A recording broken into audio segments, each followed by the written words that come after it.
5 years later, standing outside that same house again, I could still hear my father's voice from the night everything changed. He had raised his glass at my brother's twins' welcome party and announced that the home we were living in belonged to the son who had given him real grandchildren. Then my mother looked at my 8-year-old adopted daughter and calmly told her the babies needed her bedroom so she could sleep in the storage room downstairs. I took my daughter and left that night without fighting them. They thought they had chosen the winning side of the family. What they didn't know was that almost everything they were so proud of was built on an illusion. And when I walked back through that door with 5 children and 6 DNA tests, none of them would be smiling for long. Before I take you back to the night that started all of this, I hope you're doing well wherever you're listening. Stay with me to the end, because what my family believed they had won that night would eventually cost them far more than a house. And if stories about family, courage, and protecting the people you love mean something to you, I'd be glad to have you subscribe and stay with us. In July of 2021, I still believed peace inside a family was something worth paying for. I was 33 then, 7 years into my marriage to Graham, and old enough to know better than to confuse silence with harmony.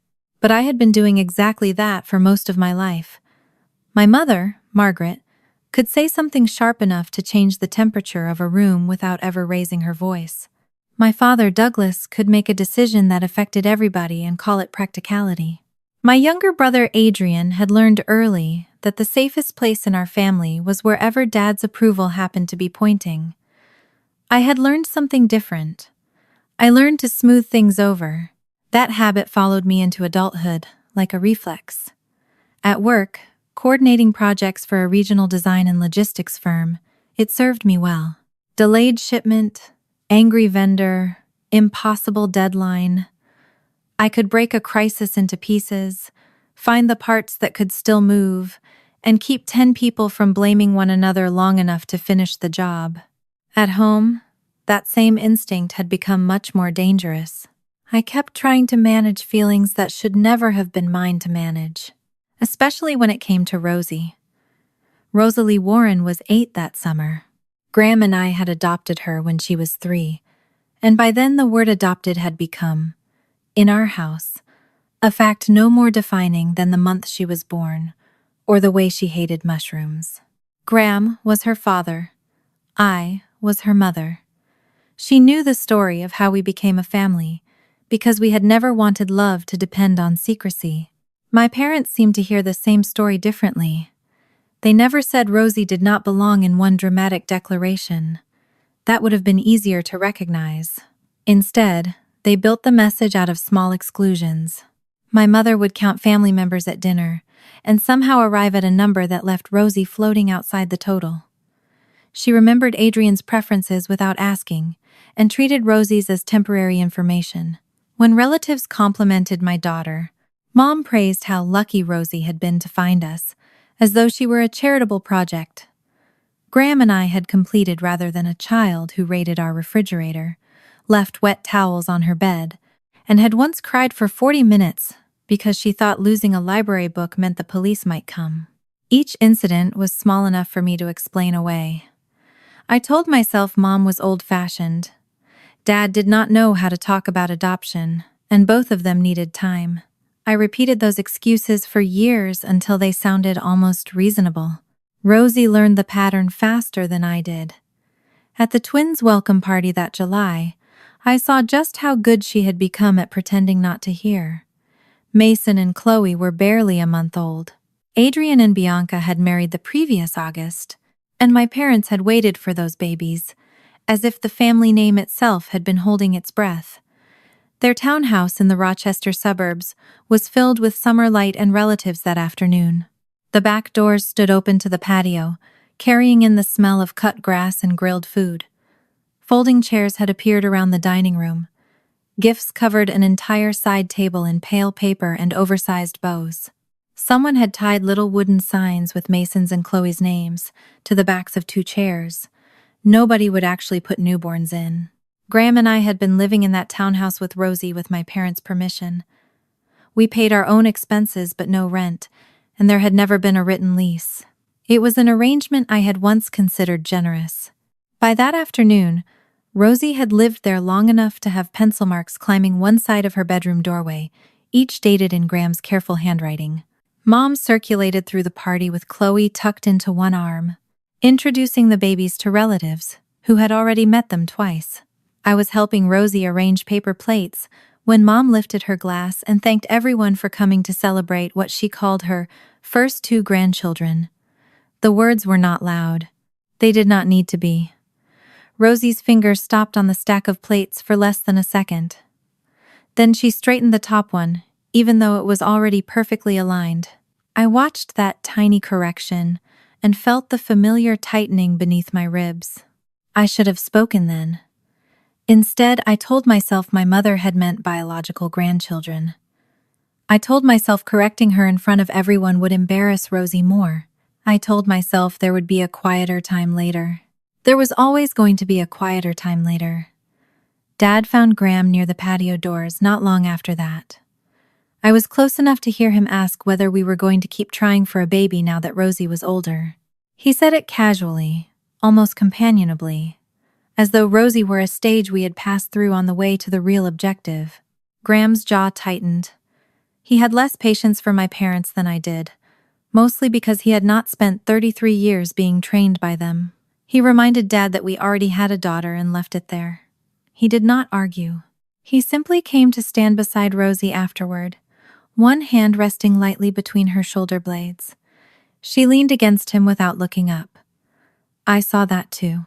And still, I did not understand the full cost of what I had been asking her to tolerate. Rosie had made a present for the twins herself. It was nothing expensive. A small framed drawing she had spent 2 evenings working on, with 2 round-faced babies under a crooked yellow sun, and their names written carefully across the bottom. She had erased Chloe's name so many times that the paper had thinned under the C. She waited until Bianca was settled. Before carrying it over, Bianca accepted it warmly enough. She thanked Rosie, looked at the picture, and said the babies would love it when they were old enough to understand. She had always been skilled at appearing gracious without committing herself to anything. Before she could decide where to put it, Mom took the frame from her and placed it behind 2 large gift bags on the side table to clear space for another present. Rosie watched only long enough to see the yellow sun disappear. Then she went to refill the napkins. That was how my daughter handled rejection at 8 years old. She made herself useful. The party gradually shifted from welcoming 2 babies to celebrating what their birth supposedly meant. Dad talked about the Mercer name. Mom described Adrian and Bianca as the beginning of a new generation. An uncle joked that Adrian had finally done what was expected of the son of the family. People laughed. Adrian looked embarrassed enough to lower his eyes, but not embarrassed enough to stop accepting congratulations. That distinction mattered later. At the time, I was still trying to convince myself that discomfort was evidence of decency. I saw my brother's uneasy smile and wanted to believe it meant he understood what all that praise was costing me and Rosie. Then Dad tapped his glass. The scattered conversations faded. Someone turned down the music. Chloe made a small sound from Bianca's arms and settled again. Dad stood at the end of the dining table with the pleased expression he wore when he had arranged something without consulting anyone, because he was certain the result would justify the method. He began by talking about family, responsibility, and how quickly life changed once children arrived. Most of it sounded like an ordinary father congratulating his son. I relaxed just enough to reach for my water. Then he said he and Mom had decided Adrian's growing family needed more space. I assumed he meant another property. My parents had never been extravagant in the way people sometimes imagine wealthy families are, but they owned the townhouse and had investments accumulated over decades. Dad loved property because property was something he could measure. Square footage made sense to him. Appreciation made sense. Ownership made sense. People were harder. He reached beneath the table and brought out a leather packet. Beside it, he placed a key. The room changed before I fully understood why. Dad announced that the townhouse would be Adrian's. For a few seconds, I kept holding my glass. I remember the condensation slipping beneath my fingers. I remember the air conditioner clicking on. I remember Rosie in the chair beside me, turning her head toward the staircase as though she had misunderstood which house everyone was talking about. Then Dad said the address. Our address. The place where Rosie's school backpack was hanging by the kitchen door. The place where her stuffed rabbit was tucked beneath her pillow. The place where Graham's shirts were in the upstairs closet and my coffee mug was still in the dishwasher from breakfast. The place my daughter called home. Dad set the ceremonial deed packet and key in front of Adrian, while relatives applauded. The legal transfer would be completed properly afterward. Even then I understood that a key on a table did not magically change ownership. But none of that mattered in that room. The announcement had already done what Dad intended. He had chosen who the house was for. My eyes went to Adrian. He did not look surprised. That was the moment the betrayal changed shape. If he had been shocked, I might have believed this was another one of Dad's unilateral decisions, but Adrian stared at the key the way a person looks at something he has been waiting to receive. Graham saw it at the same time I did. His hand closed around mine under the table. I did not squeeze back. I was looking at my brother and reconstructing conversations I had not known I was missing. How long had he known? A week? A month? Long enough to let Rosie eat breakfast in that kitchen every morning, without telling us that Dad had already decided her home belonged to somebody else. Adrian finally looked at me. His face held apology before his mouth formed anything. I turned away. Mom moved smoothly into the silence, as if the only problem left was scheduling. She said we did not have to rush that afternoon. We could stay until Sunday and pack properly. Bianca and the twins would need time to organize things anyway. My pulse had begun to beat high in my throat, but some part of me was still trying to operate the way I always had. I started calculating. Storage unit, movers, hotel, work, Rosie's things, Graham's schedule. I was already turning humiliation into logistics because logistics were easier to survive. Then Mom looked at Rosie. That was the moment everything stopped being about a house. She explained that the twins would eventually need the large bedroom upstairs, the one Rosie used. If we remained for the next few days, Mom said, Rosie could sleep in the storage room downstairs so the larger room could start being cleared for Mason and Chloe. Her voice was calm, almost kind, as though she were solving a problem nobody else had been practical enough to notice.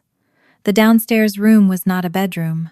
It was a windowless storage space off the utility area where Dad kept paint cans, folding tables, old Christmas decorations, and boxes no one had opened in years. Rosie looked toward me. She did not cry. That somehow made it worse.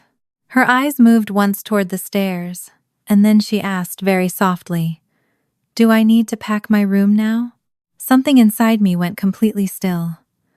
Not because my mother had suggested a storage room, because my 8-year-old daughter had accepted the possibility so quickly. She was not waiting for me to say nobody would ever put her there. She was waiting for instructions. That meant this moment had not created the wound. It had only shown me how deep it already was. Dad tried to reduce the tension by telling me I was being too sensitive. He framed the situation as temporary, practical, a matter of making room for 2 newborns. Mom added that nobody was throwing anyone out, since we had until the weekend and had never paid them rent in the first place. I barely heard the rest. Rosie had already slipped out of her chair. Through the open doorway, I saw her start toward the stairs. She was going to pack. There was no tantrum, no protest, no demand to know why her cousins deserved her room. Rosie simply began doing what she had learned to do whenever the family rearranged itself around people considered more important. Make space, take less, be easy, give nobody another reason to wish she were somewhere else. Graham was beside me before I stood. He did not need a long discussion. One look at Rosie disappearing upstairs told him what my parents had failed to understand, and what I had spent years refusing to see. We were leaving. Not Sunday. That night. I followed Rosie upstairs, and found her pulling shirts from a drawer. She had laid her small suitcase open on the bed and was folding badly, trying to make the sleeves lie flat. Her hands were moving too fast. I closed the drawer she had just opened. She looked at me, waiting. I told her to take the things she needed for tonight and tomorrow. Graham and I would handle the rest. For once, I did not soften what had happened. I did not tell her Grandma was confused. I did not say Grandpa was trying to help Adrian. I did not ask her to understand adults who had made no effort to understand her. I simply told her we were going somewhere else together. Her shoulders lowered half an inch. That was all. Downstairs, the party had broken into uncomfortable clusters. Nobody quite knew whether to keep eating. Dad followed me into the hall and tried to turn my decision into an overreaction. I did not give him the argument he seemed prepared for. There was nothing useful left to negotiate. The townhouse belonged to him until he completed whatever transfer he planned, and we had been living there because he allowed it. I was not going to stand in his hallway and pretend the legal mechanics were the moral issue. The issue was upstairs, packing her socks because my mother had told her she could sleep beside boxes of Christmas ornaments. Graham loaded what we could carry into the car. Clothes, toiletries, Rosie's school things, our work laptops, medications, chargers, enough for several days. Everything else could wait. The light outside had softened by the time we made the final trip upstairs. Rosie stood in her doorway. The room was ordinary. A pale comforter. Books piled sideways on a shelf because she hated putting them back vertically. A lamp Graham had repaired twice. A small strip of pencil marks along the doorframe. She reached out and touched the highest mark. 8 years old. The date was written beside it. Her fingertips stayed there for a moment before she picked up her rabbit and walked away.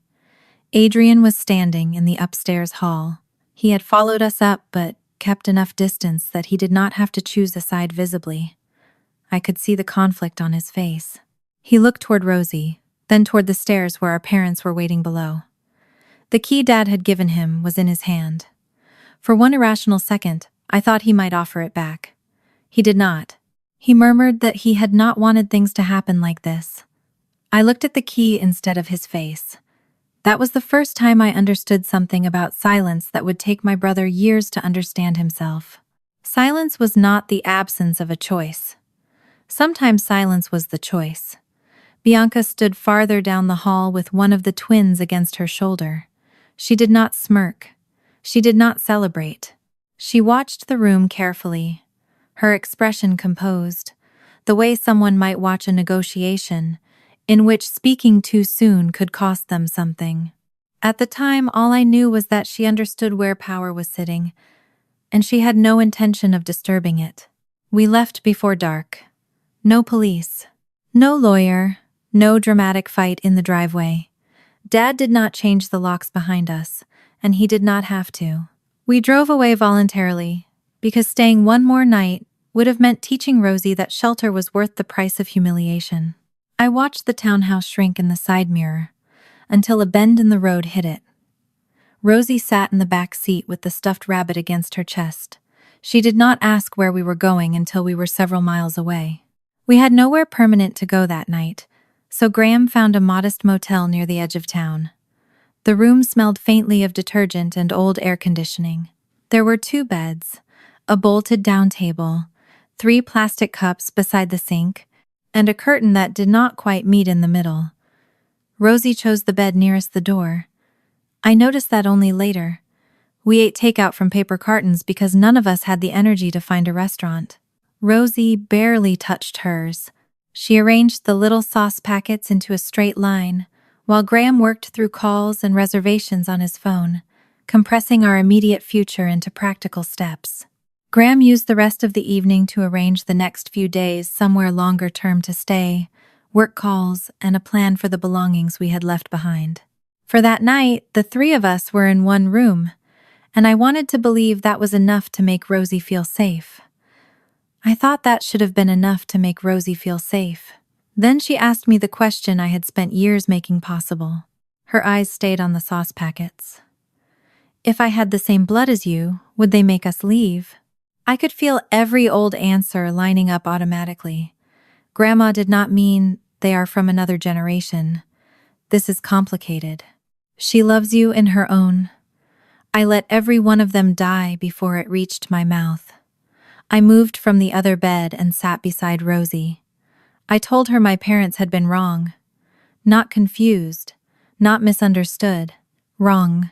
There was nothing about her blood, her adoption, or the twins that made it acceptable to treat her as though her place could be reassigned. She listened without looking at me. I did not ask her to forgive them. I did not promise they would change. For the first time, I did not make my daughter carry hope on behalf of adults who had hurt her. Graham finished the last call and set his phone face down. He had spent years watching me try to preserve a bridge my parents kept setting fire to. That night, he did not say "I told you so." He only made it clear that we were finished going back to that family asking for permission to belong. Rosie eventually fell asleep, curled around her rabbit, one foot sticking out from beneath the motel blanket. The air conditioner cycled on and off beside the window. I sat awake longer than I wanted to admit. Lying awake after Rosie fell asleep, I finally admitted what my excuses had cost. For years I had mistaken preserving a relationship with my parents for protecting Rosie's relationship with her grandparents. Every time I translated their rejection into something softer, I asked my daughter to doubt what she had felt. The house was already gone from our lives. The harder question was whether leaving could undo what staying had taught her. I looked at Graham across the dark room. We're done asking them to love our daughter. He reached across the space between the beds and took my hand. That night, I believed the hardest decision had already been made. The next morning, sunlight leaked through the gap in the motel curtains and cut a pale stripe across the carpet. Graham was still asleep when I got up. Rosie's bed was empty, though I could hear water running softly in the bathroom. Then I saw her suitcase. She had packed it again, not thrown together the way we had packed in panic the night before. Neatly, zipped. Her rabbit was sitting on top, and she had placed the whole thing directly beside the motel room door, ready to leave before anyone could tell her she had taken up too much room. The suitcase Rosie had packed beside the motel door stayed with me long after we checked out. I had spent the previous night believing that taking her away from my parents had solved the most important problem. By morning, I understood that leaving a house and feeling safe enough to stay somewhere were two completely different things. We found a small rental apartment within a week. It was less than half the size of the townhouse, with 2 bedrooms, 1 narrow bathroom, a kitchen that could barely fit the 3 of us at once, and a living room where the afternoon sun landed in one bright rectangle on the carpet. There was nothing impressive about it. The cabinets had been painted too many times, one bedroom door stuck in humid weather, and the refrigerator made a low knocking sound every few hours that Graham eventually learned to ignore. But the lease carried our names, the rent came from our account, and nobody in my family had a key. That mattered more to me than granite countertops ever could. Leaving my parents' house had not made us poor, but it changed the arithmetic of our life almost overnight. Graham and I both had steady jobs, yet rent, deposits, moving expenses, storage, and replacing the ordinary things we could not immediately retrieve forced us to cut back. I canceled purchases without thinking twice. Graham adjusted his schedule so one of us could handle school pickups without asking my parents for help. We ate more dinners built around whatever was already in the refrigerator. Weekend plans became parks, library trips, and long drives with sandwiches packed from home. None of that frightened me. What frightened me were the questions Rosie began asking. The first evening in the apartment, Rosie stood in her bedroom holding a stack of books and asked whether she was allowed to put them on the shelf. Over the next few days, she asked before leaving her rabbit on the bed, before using a kitchen drawer, and whether her shoes were in anybody's way. I stopped hearing politeness and started hearing fear. One Saturday, I found 3 framed photographs, still wrapped in newspaper, and asked where she wanted them. Rosie pointed to a corner of the dresser and asked, "Is that okay?" From then on, when a choice could reasonably be hers, the lamp, The curtains, the shelf, the mug, I let it be hers. Our apartment needed to teach her that space was not a favor somebody could revoke. I wanted our apartment to teach her something different. Graham understood that before I did, though his understanding came with anger he had been holding back for a long time. For the first few days after leaving the townhouse, we concentrated on practical survival. He booked the motel, found listings, dealt with storage, changed addresses, rearranged work hours, and made lists long enough to cover the kitchen counter. Once we had keys to the apartment and boxes stacked against the walls, there was finally enough silence for the argument we had postponed. It began over something small. I mentioned that someday, perhaps after things cooled down, Dad might understand why we had left so suddenly. Graham stopped tightening a screw in the kitchen table. He did not explode. Graham rarely did. He sat back on his heels with the screwdriver in his hand and looked at me long enough that I knew the problem was not that particular sentence. For years, he had watched me turn my parents' behavior into misunderstandings. He reminded me, mostly through a few hard sentences and the memories they unlocked, how many times Rosie had been excluded while I searched for a kinder interpretation. How many family dinners I had left, promising myself I would talk to Mom privately. How often I had insisted that maintaining contact would eventually give Rosie the grandparents she deserved.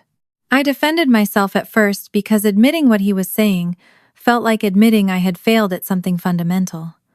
I told him I had wanted Rosie to have cousins, grandparents, holidays, history. I had wanted her to grow up surrounded by people who had known me all my life.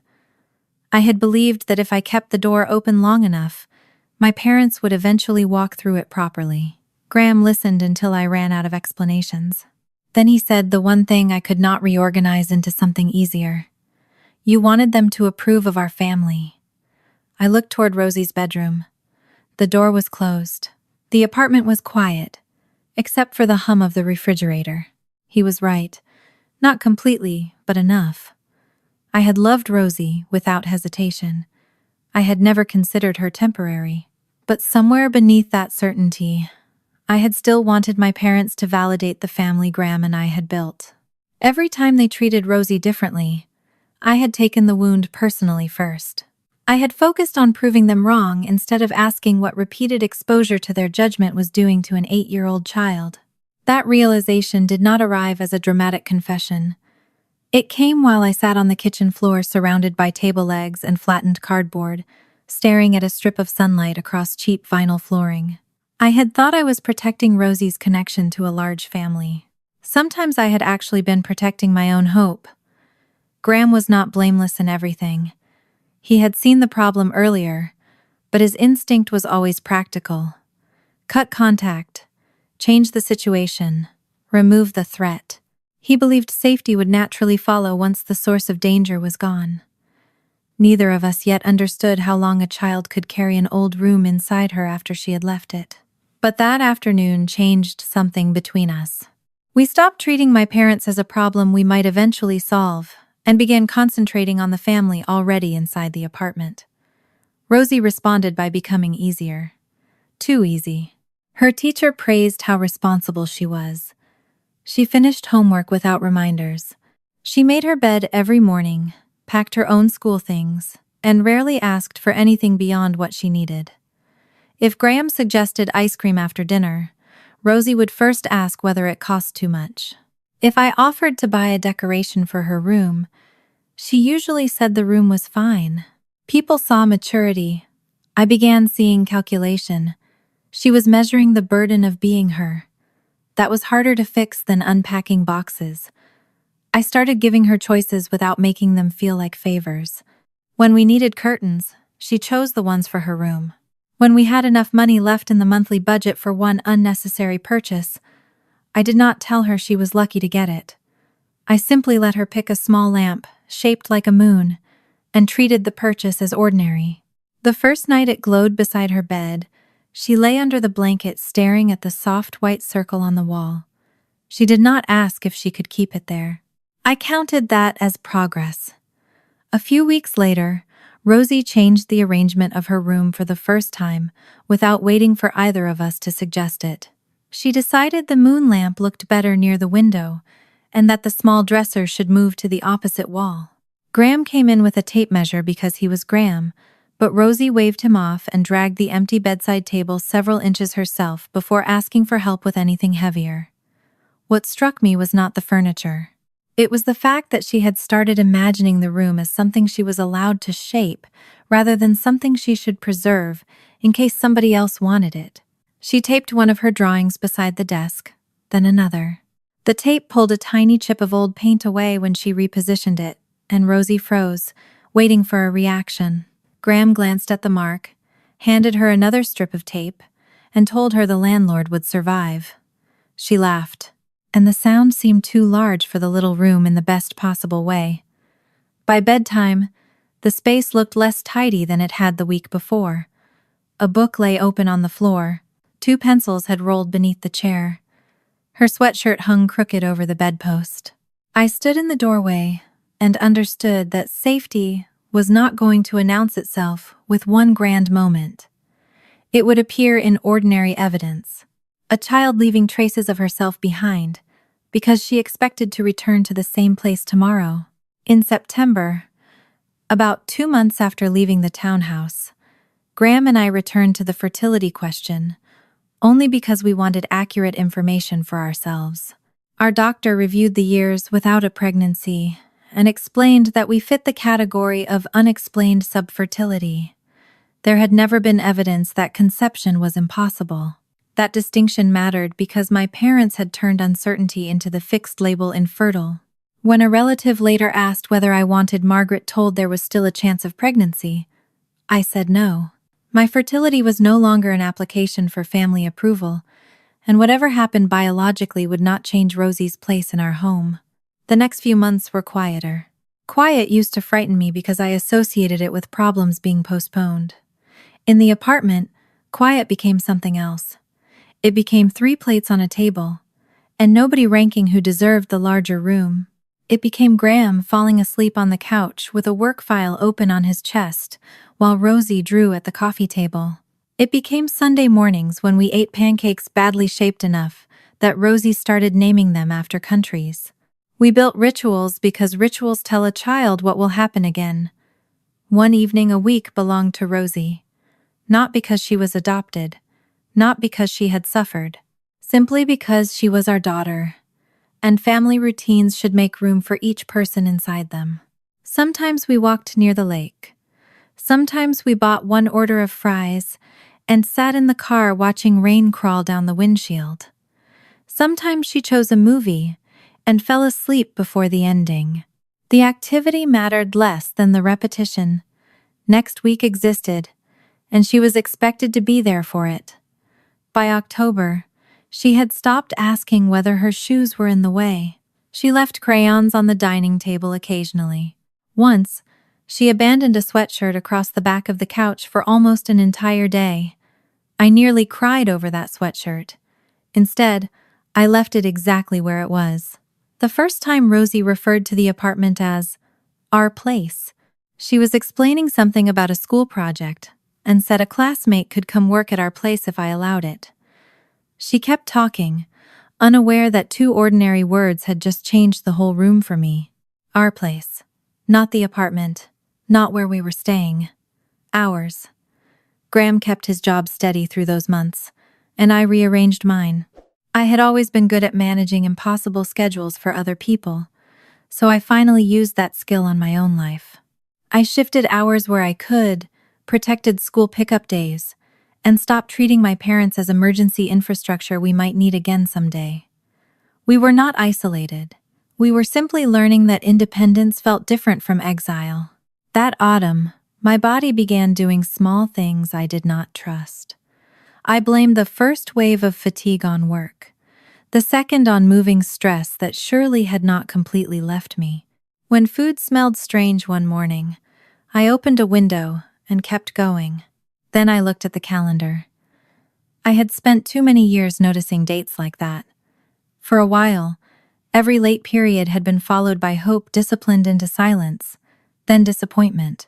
Eventually, I learned not to count days unless there was a reason. Now there was a reason. I waited another morning, then another.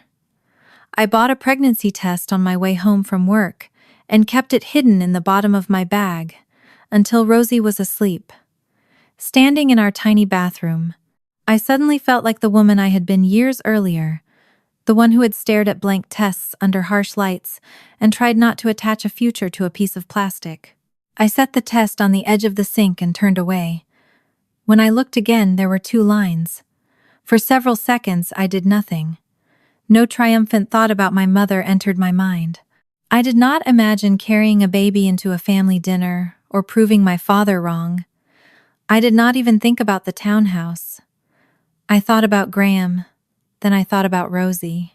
The joy came first, fast and almost frightening in its force. Right behind it came another feeling, quieter but sharper. What would this mean to my daughter? I found Graham in the kitchen, where he was packing leftovers for the next day. I put the test on the counter between us. He stared at it, then at me. He sat down without closing the container in his hands. I can still remember the ridiculous detail of tomato sauce drying along the rim while we stood there trying to understand that something we had stopped expecting had happened. Graham pulled me against him, and for a while neither of us needed language. Later, after the first shock settled, our excitement became cautious. Years of uncertainty had taught us not to build too much from one test. We scheduled the appropriate appointments and agreed not to tell Rosie until we knew more. I was grateful for that decision, because the first ultrasound changed the shape of the future so completely that even now I can remember the room in fragments. The paper beneath me made a dry sound whenever I shifted. Graham sat close enough that his knee touched the side of the exam table. The monitor was angled toward us. I had entered that room preparing myself to see one early pregnancy, hoping only to hear that things looked appropriate. The clinician studied the screen longer than I expected. She adjusted the angle, paused, checked again. I watched concentration replace routine on her face. My fingers found Graham's hand. The first heartbeat appeared as a small, rapid flicker. Relief moved through me so strongly my shoulders dropped against the table. Then the probe moved. There was another. At first I thought I had misunderstood what I was seeing. The clinician continued examining the screen before explaining carefully that this was not a singleton pregnancy. More than one gestational sac was visible. Graham's grip tightened around my fingers. A third heartbeat changed surprise into disbelief. By the time she began studying another area of the screen, I had stopped trying to predict what she would say next. She checked twice before speaking. There was a fourth.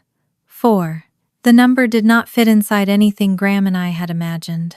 4 pregnancies happening at once, inside the same body. 4 possible children.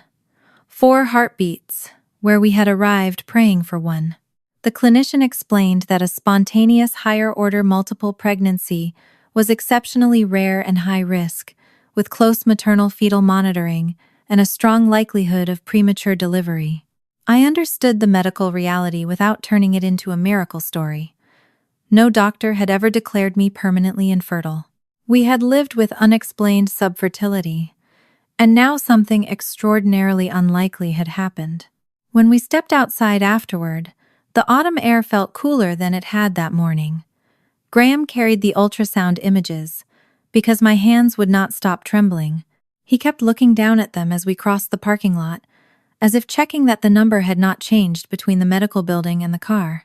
Once we were inside, he sat behind the wheel without starting the engine. Then he laughed. It was not a polished laugh. It came out in disbelief, part joy and part terror. I started laughing too. For several minutes, we were simply 2 people sitting in a parked car trying to understand how a household of 3 might become a household of 7. There would be practical questions later.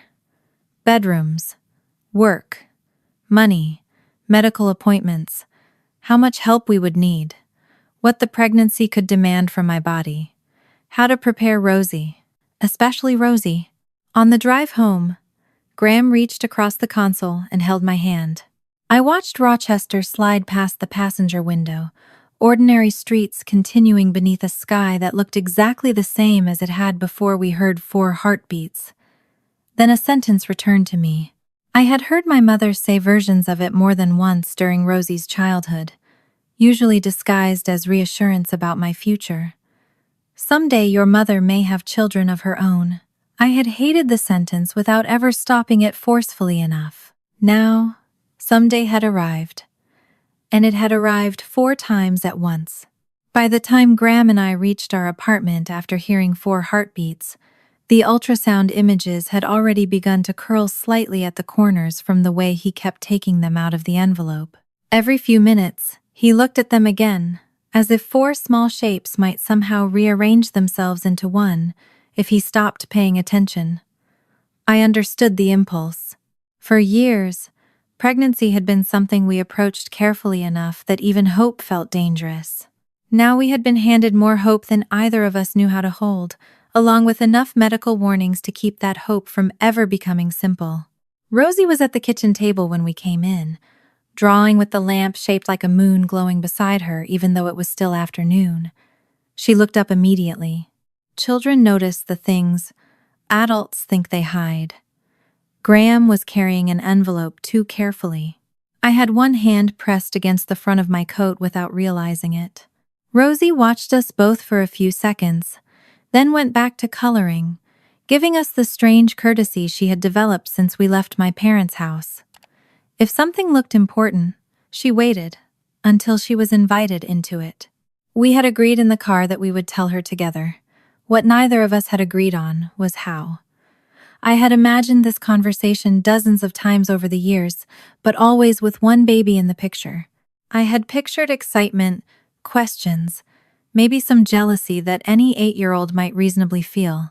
I had never imagined sitting across from my daughter, knowing that the news could sound exactly like the prediction my mother had been feeding her for years. Someday your mother may have children of her own. The sentence had become unbearable now that I understood what it had taught Rosie to hear. I sat beside her instead of across from her. Graham pulled his chair close.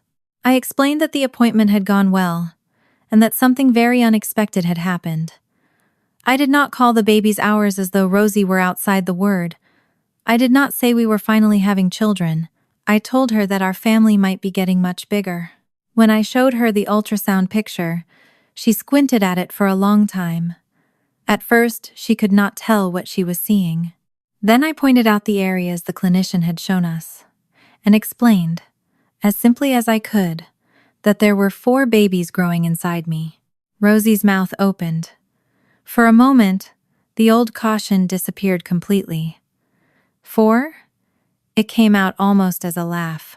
She counted on her fingers, then counted again as though the number itself were suspicious. Within minutes, questions began pouring out faster than Graham, or I could answer them. Would they all come out on the same day? Would they look alike? Could 2 be girls and 2 be boys? Would they all cry at once? Would the stroller have to be as long as a bus? That was Rosie, as I knew her before my parents taught her to measure her place. Curious, funny, unable to leave a practical problem alone. Graham laughed when she announced that 4 babies meant we would need way more cereal. I laughed too. Then Rosie looked toward the short hallway leading to the bedrooms. Where are they going to sleep? The room went quiet inside me even though nothing around us changed. Graham began answering the question as logistics. Our lease would not last forever. We would need more space eventually. At first the babies would be tiny and sleep near us. We had time. Rosie nodded. Then she offered her room. She said she could move somewhere smaller when the babies came. Maybe the living room could fit a bed. Maybe if we moved to another apartment, she could take whichever room was left after we figured out what the babies needed. She made the suggestions brightly, almost proudly, presenting herself as the easiest variable in a complicated equation. Graham smiled at first. I could see why. On the surface, it sounded like an 8-year-old trying to become a generous older sister before the babies even existed outside an ultrasound screen. but I heard the sentence beneath the sentence. If more important children arrive, I know how to move. I reached over and closed my hand around hers. I told her the adults would solve the space problem. Nobody was taking her room because babies were coming. Nobody was going to ask her to disappear so somebody else could fit. Rosie gave me the small shrug she used whenever she thought an adult was making too much of something. I was just helping. I knew. That was the problem. Over the following weeks, excitement and pressure grew together. The pregnancy required more appointments, more rest, and a gradual reduction in my work. Rosie responded by becoming helpful too quickly, refilling my water, clearing dishes, reaching for chores before anyone asked. One evening I found her dragging a laundry basket down the hall because, as she put it, I would need her when the 4 babies came. I set the basket down and told her being their sister was enough. She could help because families help one another, but the babies were not her job and she did not owe us labor for her place in the family. Rosie said she knew. I believed she understood the words. I was less sure the fear inside her did. As the pregnancy became harder, Graham and I adjusted our routines. I reduced my work gradually, first shifting responsibilities, then working shorter hours when exhaustion made pretending impossible. Graham took on more of the physical load at home. Friends from work brought meals without making a performance of generosity. A neighbor we barely knew began picking up milk when she went shopping because she knew stairs were becoming harder for me. Rosie saw people help without anyone being ranked for it. That mattered. For a while, I thought perhaps the new structure around us would be enough. Then my mother found out. I never told her. A relative who still moved between both sides of the family had known about my appointments and eventually learned I was pregnant. I did not blame the relative for the news traveling. Families are porous things, especially when something as unusual as 4 babies is involved. I had not asked for secrecy. I had simply stopped reporting my life to Margaret. My phone rang one afternoon, while Rosie was working on homework in her room. I recognized Mom's number before I answered. For a second, my thumb hovered over the screen. I had not heard her voice since the weeks around the townhouse. There had been messages at first, mostly about belongings, practical matters, and the way I had supposedly made everything more dramatic than necessary. Eventually, those messages had slowed when I stopped responding. Now she called again because 4 new lives had entered the equation. I answered in the kitchen and kept my voice low. Mom did not spend much time asking how I was feeling. She wanted confirmation that the pregnancy was real. Then, she wanted to know whether the doctors were certain the babies were Graham's. The question was so ugly in its casualness that for a moment I thought I had misunderstood her. I had not. She had taken the same rule she used to diminish Rosie and immediately applied it to unborn children she hoped to claim. I looked toward the hallway. Rosie's bedroom door was partly open. I told Mom there would be no fresh start built around the babies while Rosie remained outside her definition of family. If she wanted a relationship with me, she could not create one door for biological grandchildren and another for my daughter. Mom responded the way she always did. When a boundary interrupted something she wanted, she reframed it as unreasonable. She said she was trying to move forward. She said I was punishing everyone for a misunderstanding that had happened months earlier. I did not argue through every point. I had spent enough years doing that. I told her there would be no visit. Then I ended the call. The silence afterward lasted only a few seconds.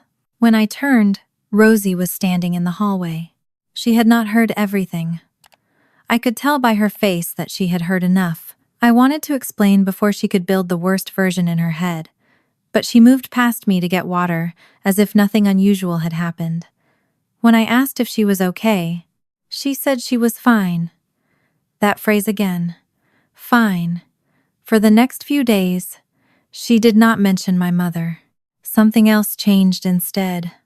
She stopped saying our babies.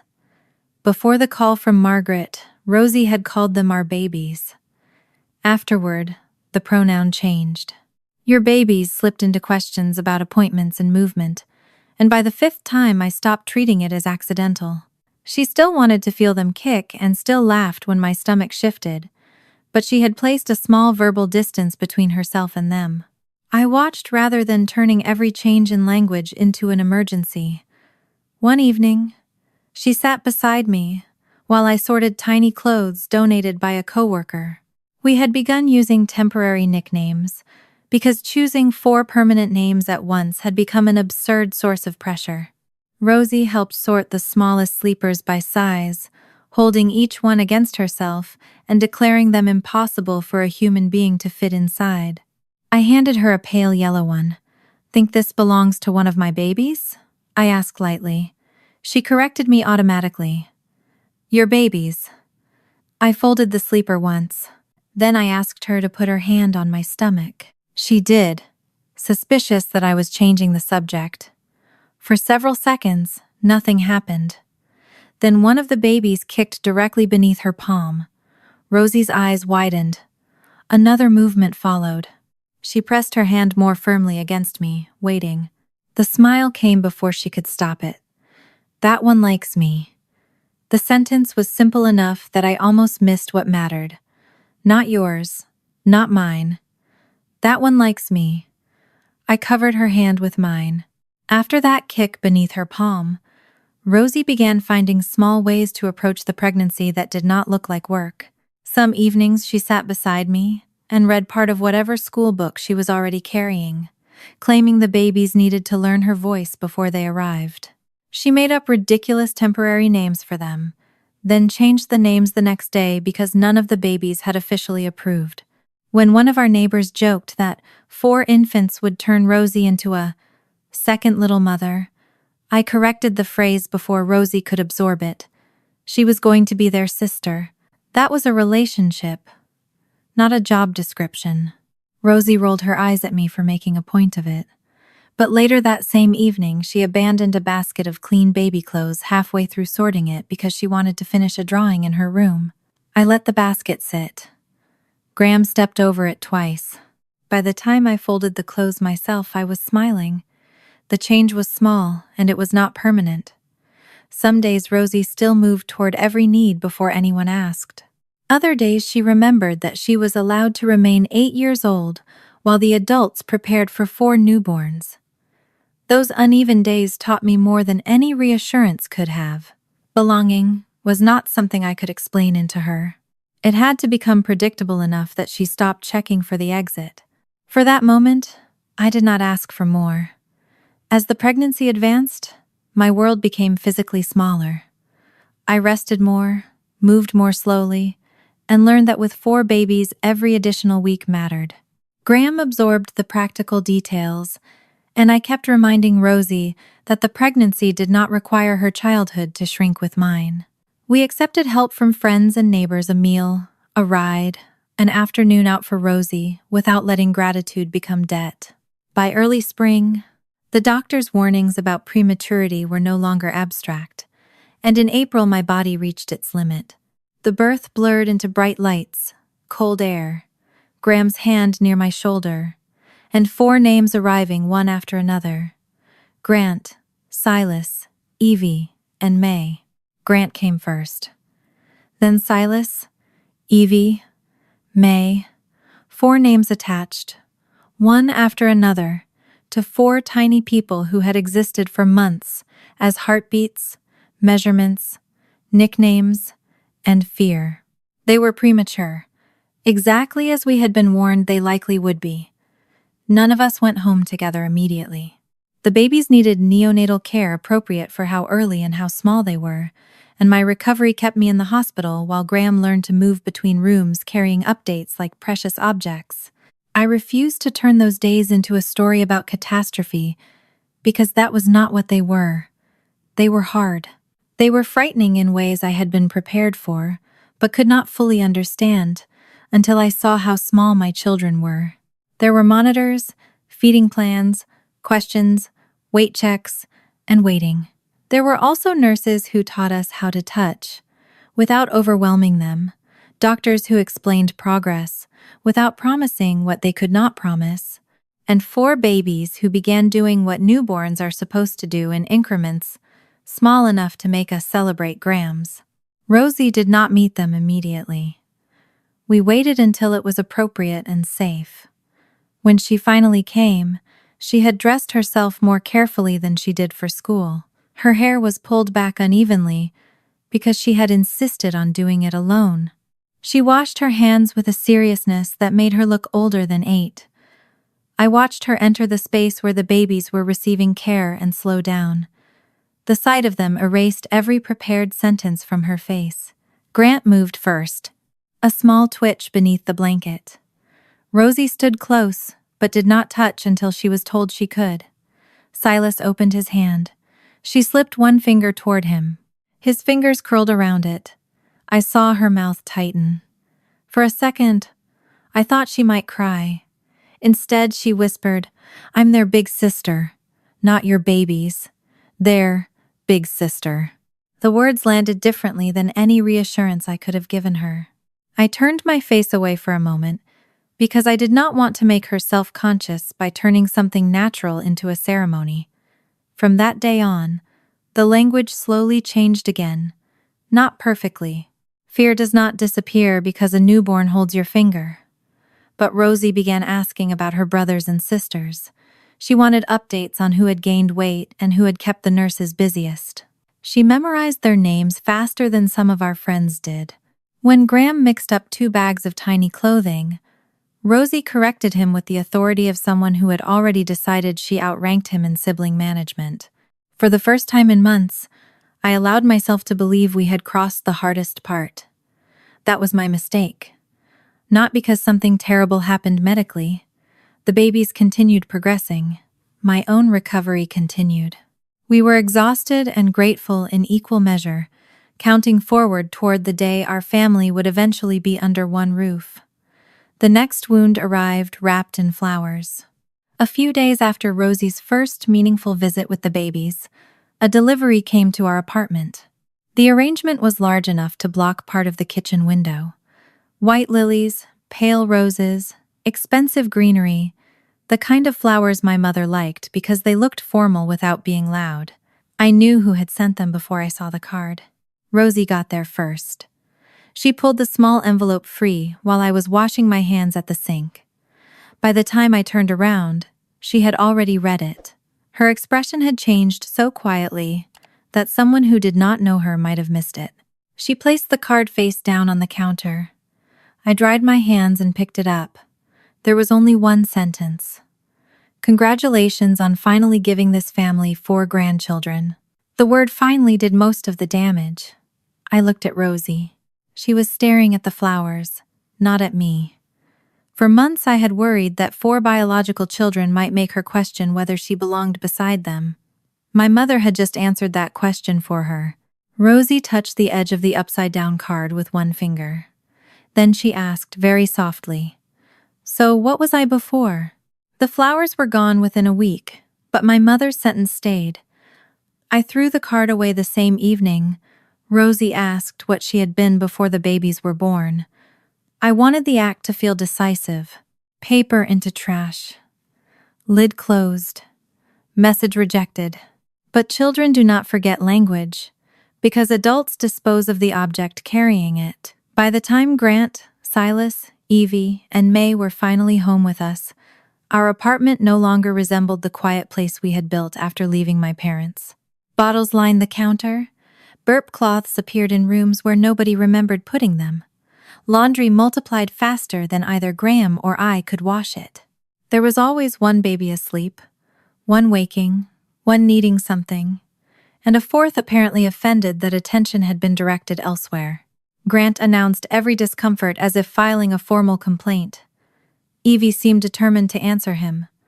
May could sleep through noises that startled the rest of us. Silas was quieter, especially around unfamiliar faces, and even before he could move very far on his own, his eyes followed Rosie whenever she entered the room. Rosie adored them. That was never the problem. She learned which baby liked to be held upright after feeding, and which one fought sleep until the last possible second. She invented songs with no melody and lyrics that changed every time. She sat beside me while I folded impossibly small clothes and assigned personalities to socks. When Silas became restless in someone else's arms, Rosie could sometimes calm him just by sitting near enough for him to see her. Those moments gave me enormous comfort. They also made it easy to miss what was happening underneath them. 5 children changed the physics of our family. Graham and I operated on schedules taped to cabinets. We divided nights when possible and survived the ones that refused division. I returned gradually to work, but even with reduced responsibilities, some days felt like carrying 2 lives in opposite directions. There were mornings when I answered emails with a baby against my chest, and evenings when Graham stood in the kitchen eating dinner over the sink because sitting down felt inefficient. Rosie became the easiest person in the house. She did homework without reminders, packed her school bag before bed, and rarely asked for anything. If a baby cried while I was making dinner, she was already moving toward the sound. Adults praised her maturity, and for a while Graham and I accepted the compliment because our life was chaotic, and Rosie seemed to be adapting beautifully. Then I started noticing the refusals. If I offered her time alone with me, she checked whether the babies needed me first. A school activity that cost money disappeared to the bottom of her backpack. Her favorite answer became, "I'm fine," even when her shoes were getting tight, or a conversation with me had been cut short. One evening I found her doing homework with Silas asleep against her shoulder. She had picked him up on her own while I was busy with Evie and was trying to write one-handed. The sight was tender, but it was also wrong. I carried him back to his crib. Rosie immediately said she could manage, and I believed her. That did not mean she should have to. By then the pattern was clear. She was trying to reduce the work associated with her existence. Usefulness had become protection. Then I made the mistake that proved promises were not enough. September had always belonged to Rosie, in a quiet way. Her adoption had been finalized in September of 2016, when she was 3. We never treated the date as the beginning of her family, because our life together had started before a judge signed anything, but Rosie liked marking it anyway. Somewhere along the way, she had named it our family day. It was usually simple, just the 2 of us for a few hours. Sometimes Graham joined us for dinner afterward, but the afternoon belonged to Rosie and me. One year we painted pottery. Another year we went to the zoo and spent almost half the visit watching an otter. Rosie decided had my personality, because it kept reorganizing its food. The first September after the quadruplets came home, I forgot the day Rosie and I had always called our family day, the anniversary of her adoption finalization. I had remembered it weeks in advance, arranged work coverage, and still lost it beneath a night when all 4 babies refused sleep, an urgent work problem, a pediatric reschedule, and one need after another. Rosie came home from school, took in the open laptop and the exhausted apartment, and said nothing. Near dinner, Graham saw the date circled on the refrigerator calendar. The afternoon was gone. Rosie sat on the floor pairing baby socks while I apologized and promised we could make it up that weekend. Rosie kept matching socks when she said it. "It's okay. You have 4 real birthdays to remember now." She was not accusing me. She was giving me permission, and that was what made the line hurt. The hierarchy I thought I had removed from our home was still living in her vocabulary. I apologized without asking her to make me feel better. The reasons for forgetting were understandable, but the effect was real. The child who demanded the least had become the easiest one to overlook. That night, after the babies were finally asleep, Graham and I changed more than the date of our replacement outing. We changed the system. We had been operating as if the loudest need automatically deserved the most attention. With 4 infants, that was understandable, but it meant Rosie could disappear simply by not crying. We stopped allowing that. We built protected time into the week instead of hoping spare time would appear. We accepted more help when friends offered it. Graham and I became deliberate about which baby-related responsibilities belonged only to adults. Rosie could cuddle a sibling, fetch a blanket, or help because she wanted to, but she was not our default babysitter simply because she was competent and nearby. I began interrupting her automatic sacrifices. When she said the babies needed me more, I sometimes answered that they had Graham. When she offered to cancel something important to her, I refused unless there was a real emergency. When she stood up automatically because someone cried, I did not praise her. I reminded her to finish what she was doing. At first, these changes irritated her. That surprised me. I expected relief. Instead, removing usefulness from the equation seemed to make her uneasy. If helping was no longer the way she guaranteed her place, then what was? I could not answer that for her with speeches. I could only keep showing her. A couple of weeks after we changed the household schedule, I took Rosie out alone on the afternoon we had protected for her. Nothing about it was elaborate. We went to a small bookstore, shared a pastry she insisted was too large for one person, and walked near the lake with cold wind coming off the water. For the first half hour, she kept checking my phone whenever it vibrated. Once she asked whether Graham had texted because one of the babies needed me. I told her Graham was their father, and perfectly capable of handling an afternoon without either of us. She nodded, but 10 minutes later she suggested we could go home early anyway. I knew the offer was not really about the babies. It was the old reflex presenting itself in a more polite form. Leave before your needs become inconvenient. So we stayed. We walked until Rosie stopped glancing toward the parking lot. She spent 20 minutes choosing a book and then changed her mind at the register because another cover looked better. On the drive home, she complained about the music I had chosen and made me change it twice. None of those things would have looked important to anybody else. To me, they were evidence that she was beginning to believe our time with her did not have to be efficient to be deserved. When we returned, Graham was on the floor with Grant and Evie, while May slept and Silas fussed from his seat. The apartment looked exactly like what Rosie had feared. 4 babies needing things everywhere. Graham looked up, told Rosie he hoped she had fun, and asked whether she wanted to see the disaster he had made of dinner. He did not ask where she had been. He did not thank her for coming back. He had simply expected her to. Weeks passed. Then one afternoon, while looking for a missing charger, I reached beneath Rosie's bed. My fingers touched fabric. I pulled out a small bag. For a second, I thought it was an old overnight bag from before the babies were born.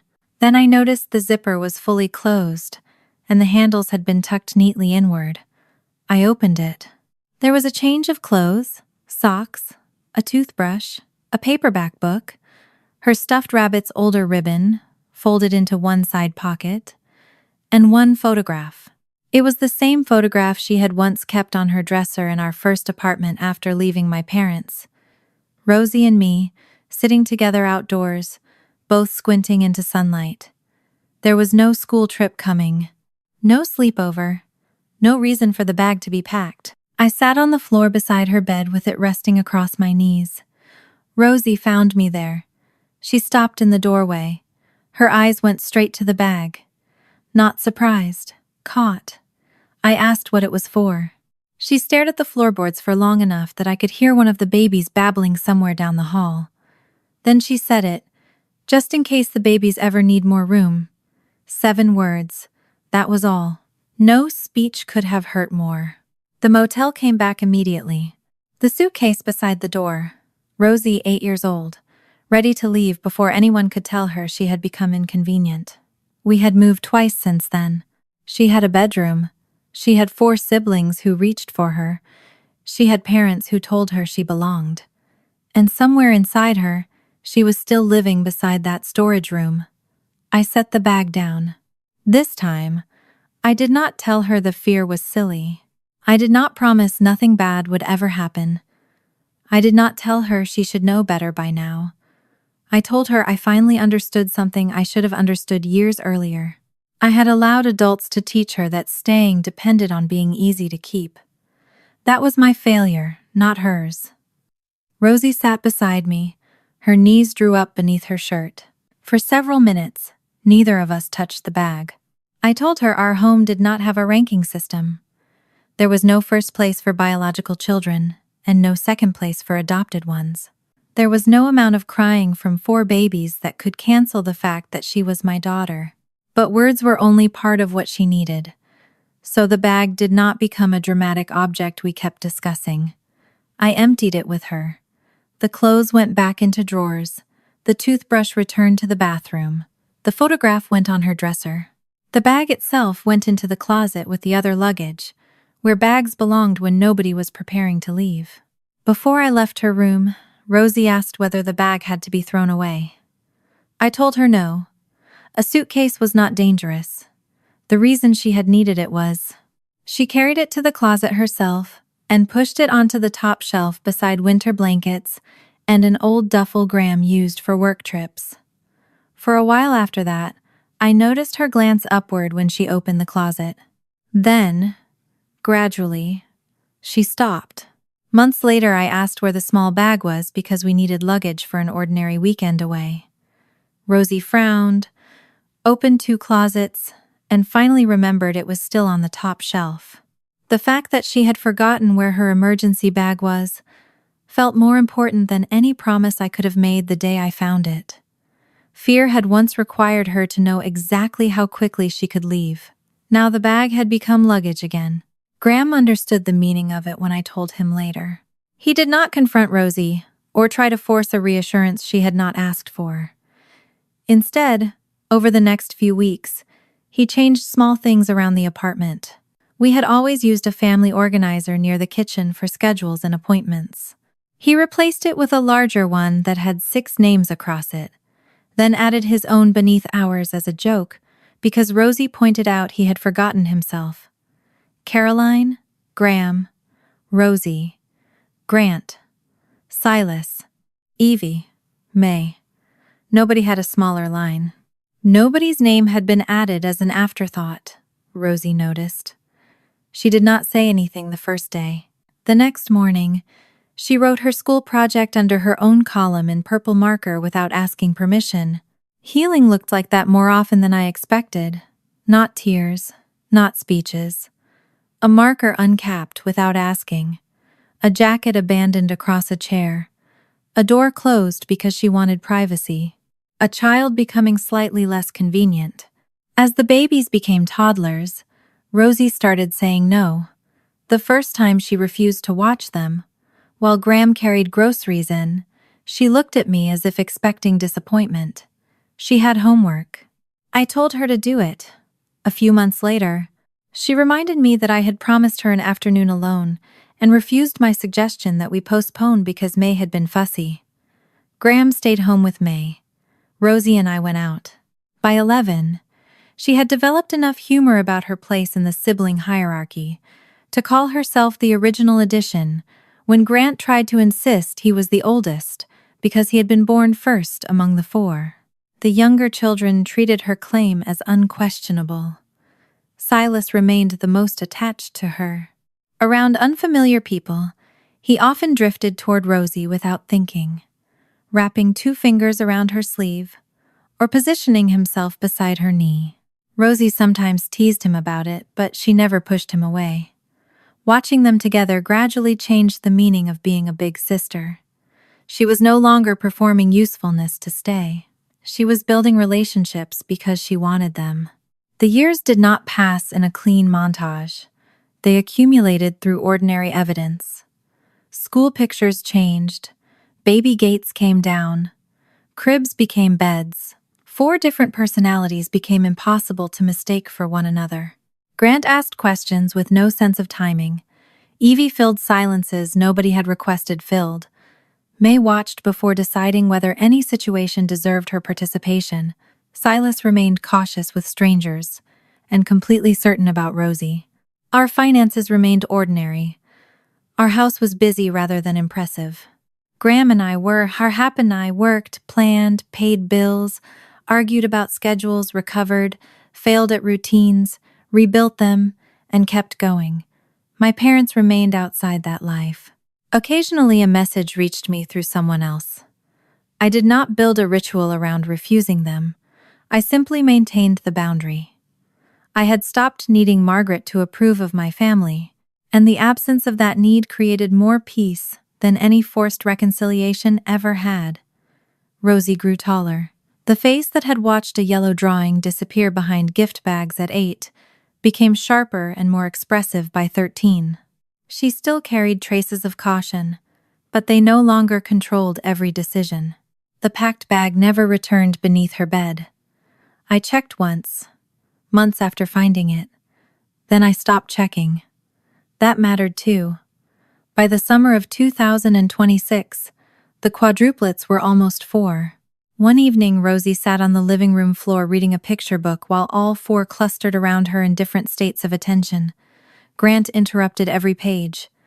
Evie tried to predict the ending. May was studying an illustration instead of listening.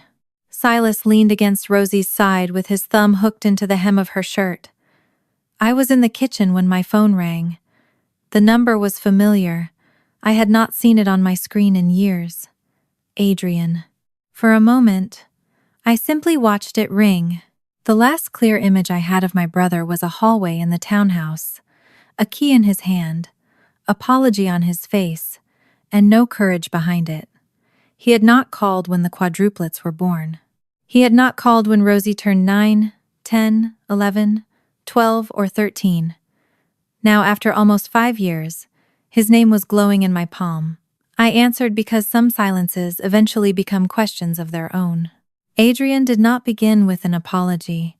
He did not ask to repair our relationship. His voice sounded thinner than I remembered, stripped of the confidence he used to borrow from being our parents' favored son. I think I may have built my whole life on something that isn't true. I looked toward the living room. Rosie had reached the end of the book and was holding it above Grant's head while he tried to grab it. Evie was laughing. May had climbed halfway into Rosie's lap. Silas had not moved at all. 5 years earlier, my brother had watched that girl pack her room so he could accept a house built around the idea that his children mattered more. I stepped onto the balcony and pulled the door almost closed behind me. Outside, summer heat still clung to the railing. I waited. Adrian was quiet for several seconds. Then his voice dropped. "It's about the twins." I stayed on the balcony after Adrian said the call was about the twins. The summer heat pressed against the railing beneath my palm. Inside, Rosie had started another book because Grant apparently objected to the ending of the first one. Evie was talking over her. Silas was still pressed against Rosie's side. Their voices reached me through the glass in soft, uneven bursts. For almost 5 years, Adrian had not been part of that noise. Now he had called as though he had finally reached the point where silence was more frightening than whatever came after it. I did not ask him to explain faster. The old version of me might have rushed to make the conversation easier for him. I might have reassured him that we could talk about the past later, that family was complicated, that everyone had made mistakes. I had spent too many years learning what those soft exits cost. Before Adrian told me anything about Mason or Chloe, he went backward. He told me he had known about the townhouse before the welcome party in 2021. I already knew enough from his face that night to suspect it. Hearing him say it removed the last excuse. Dad had discussed the gift with him privately. Adrian had known the announcement was coming. He had known Graham, Rosie, and I were still living there. He had known we had not been warned. And he had said nothing because he wanted the house. There was no complicated explanation behind it. No claim that Dad had forced him. No story about being trapped between his wife and his sister. He wanted the townhouse, so he waited. I listened with my back against the balcony door and remembered him standing upstairs with the key in his hand, while Rosie touched the pencil mark on her bedroom frame for the last time. I told him that was the part I had never been able to forget. "You watched her pack." The line came out quieter than I intended. Adrian did not defend himself. That mattered more than an apology would have. He said he had spent years calling his silence cowardice because cowardice sounded like something that happened to a person. Lately, he had stopped giving himself even that protection. He had chosen the house. He had let himself benefit from our parents' cruelty because refusing the benefit would have cost him something he wanted. I did not reward Adrian for finally naming his choice honestly. There was a part of me that wanted to ask why truth had taken 5 years to become urgent for him, and another part that already knew the answer.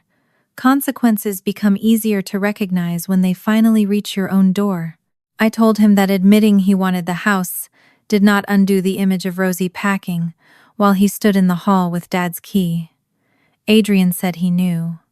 He did not ask me to say we were all young, or pressured, or trapped by our parents. He did not try to turn confession into forgiveness. That restraint was the first thing he had done in years that made me willing to keep listening.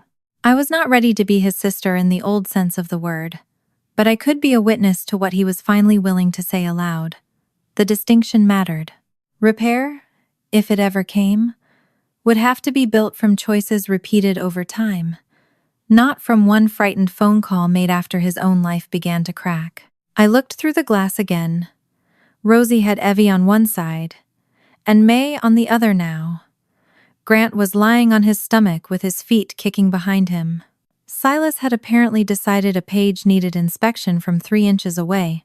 The child Adrian had once watched leave had grown into the center of a family he had never seen. His regret did not earn him access to that. But for the first time since he called, I believed he was not asking for access. He was asking me to listen. So I did. From the outside, the life Adrian inherited from that night had turned into exactly what our parents wanted. He and Bianca moved fully into the townhouse. Mason and Chloe grew from the newborn twins at the center of one family party into the grandchildren around whom almost every Mercer gathering was organized. Dad talked about the house as though giving it to Adrian had secured some line of succession. Mom built traditions around the twins, with an enthusiasm she had never offered Rosie. Adrian had enjoyed parts of that life. He did not pretend otherwise. The house was comfortable. My parents were generous with the children. Doors opened for him simply because he occupied the role they valued most. Every family decision seemed to confirm that he had chosen the winning side when he accepted Dad's key. Then, slowly, the same system began tightening around him. According to Adrian, Bianca had learned to use the language of legacy as effectively as Mom did. When disagreements arose about money, holidays, renovations, even which relatives should be included in decisions involving the twins, the argument often circled back to the same fact. Bianca had given the Mercers the grandchildren they had wanted. It had become a kind of authority. Dad had given Adrian the townhouse because his family was growing. Mom had treated Mason and Chloe as proof that Adrian had done his duty. Bianca had learned that the safest position in that family was the person who could remind everyone she had produced what they valued. Adrian had once thought that made him important. By 2026, he had started understanding that it made him conditional. The same rule that had pushed Rosie out could also keep him trapped inside. That was not why he called me, though. The first crack was a date. Late September 2020, a month after Adrian and Bianca married. Their relationship before the wedding had included a breakup and a fast reconciliation, and one weekend Bianca said she was visiting an old friend, then became unusually hard to reach for almost 2 days. Years later, while organizing pregnancy records both spouses had already received, Adrian noticed that the estimated conception window overlapped that weekend. It was not proof conception estimates have ranges, and I told him so, but it was the first old detail that no longer sat comfortably inside the story he had believed. The second crack came from our mother's obsession with genealogy. Margaret had bought consumer ancestry kits for the twins and several relatives, including Dad's full brother. After the conception date doubt began bothering him, Adrian checked the twins' accounts and found no expected close Mercer family match to our uncle. He verified the obvious account and privacy settings before treating it as meaningful. I reminded him that consumer ancestry was a clue, not a paternity test. The irony was difficult to miss. Margaret's obsession with bloodline had produced the clue that threatened her favorite bloodline story. A third thread involved money. For several months, Adrian had noticed recurring payments from a joint account, a payment handle he did not recognize, occasional short-term lodging charges, amounts small enough to escape immediate attention. Bianca said she was helping an old friend, but the payments continued, and her explanations became more defensive. Because the account was joint, Adrian began preserving statements he already had a right to see. He did not claim the payments proved an affair or paternity. They were simply another unresolved question. Before asking Bianca for formal testing, Adrian consulted a family lawyer because he wanted to understand what a biological result could and could not change. He was Mason and Chloe's legal father, had raised them for 5 years, and a DNA report would not automatically erase that relationship. He was not testing so he could walk away. He wanted to know whether Bianca had told him the truth. When he finally asked her for accredited paternity testing, her answer attacked the question rather than the timeline. If you need DNA to love them, you don't deserve to be their father. Adrian had finally learned to separate two truths. DNA should not decide whether a child deserves love, but love did not require him to accept deception. The call lasted much longer than I expected. When I stepped back inside, the picture book had been abandoned. Grant and Evie were building something unstable with blocks. May was watching them with the patient expression she usually wore just before deciding to knock down whatever they had created. Silas was following Rosie toward the kitchen. Rosie looked at my face. She had inherited none of my parents' ability to pretend not to notice tension. She asked whether Uncle Adrian was okay. I told her I did not know yet. That was the truth. I did not explain the twins. They were not mine to speculate about, and Adrian did not have results. Graham waited until the younger children were asleep before asking what the call had been about. I told him everything Adrian had told me. Graham listened with the same stillness he had worn 5 years earlier when Dad announced the townhouse gift. He had never trusted my brother after that night. Adrian's new vulnerability did not erase the image of him accepting a key while Rosie packed. Graham's first concern was not Adrian, it was the children. If this turned into some dramatic family confrontation, he wanted no part of using Mason and Chloe as evidence against their mother. He was equally unwilling to parade our 4 biological children into my parents' house, just to prove that Margaret had been wrong about me. I agreed before he finished. I had spent 5 years teaching Rosie that children did not owe adults proof of their right to belong. I was not going to reverse that lesson, because the proof now favored me. For a while, the issue might have stayed between Adrian and Bianca. Then an invitation arrived. It came by mail in early July, formal enough to feel ridiculous considering I had not sat at my parents' table in 5 years. Dad was organizing what he called a family legacy dinner around his birthday. About 20 close relatives were invited. Not a gala, not a public event. Just enough people who had watched the Mercer family story take shape over decades. Mom's note was tucked inside. She framed the invitation as reconciliation. Her language told a different story. According to her, enough time had passed for me to stop being bitter. Rosie was 13 now, and would benefit from seeing what a stable family looked like. There was no apology for the storage room, no acknowledgement of the 5 years between us, no question about the life we had built. They still did not know about Grant, Silas, Evie, or May. I read the note twice. The woman who had pushed my daughter out of a bedroom was inviting her back to observe family stability. 5 years earlier, that sentence might have made me furious enough to call. Now it mostly made me tired. I put the invitation on the counter. Later that evening, Adrian called again. Bianca knew I had been invited, and suddenly wanted the guest list reduced. She had urged Adrian to convince Mom that bringing me back would create unnecessary drama. Adrian could not tell me why Bianca cared so much. Neither could I.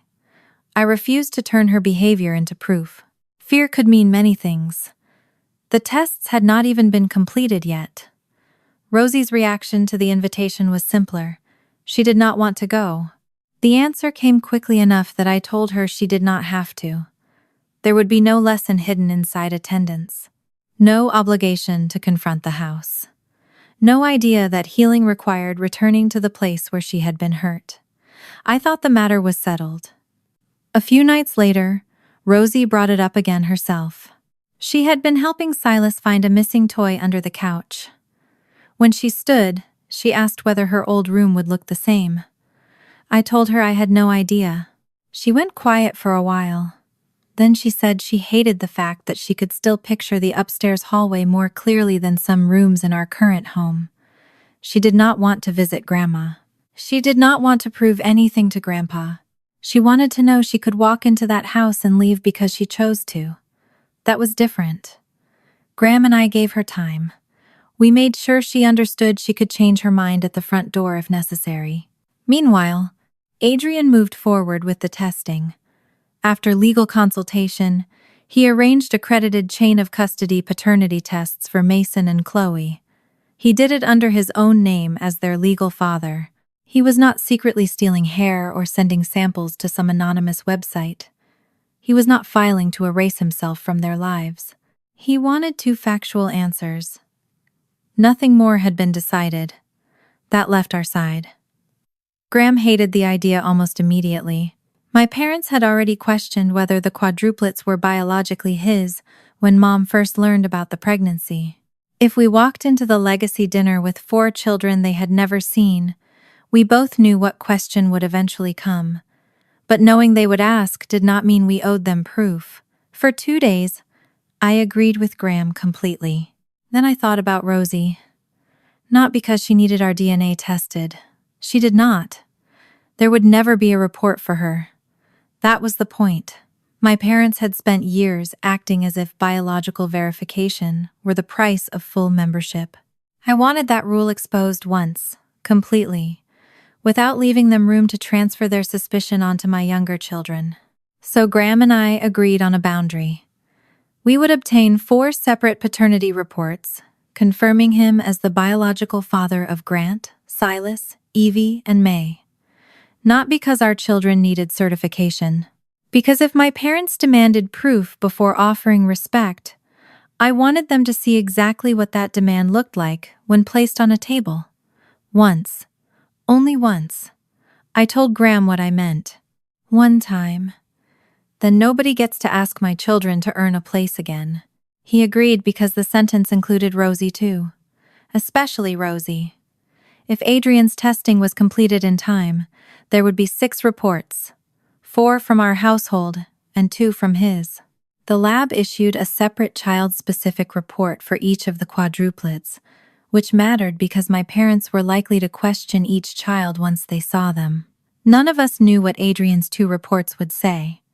If his fears were correct, the people most vulnerable to the consequences were Mason and Chloe, 5-year-olds who had lied to nobody and had never asked to be used as proof of a bloodline.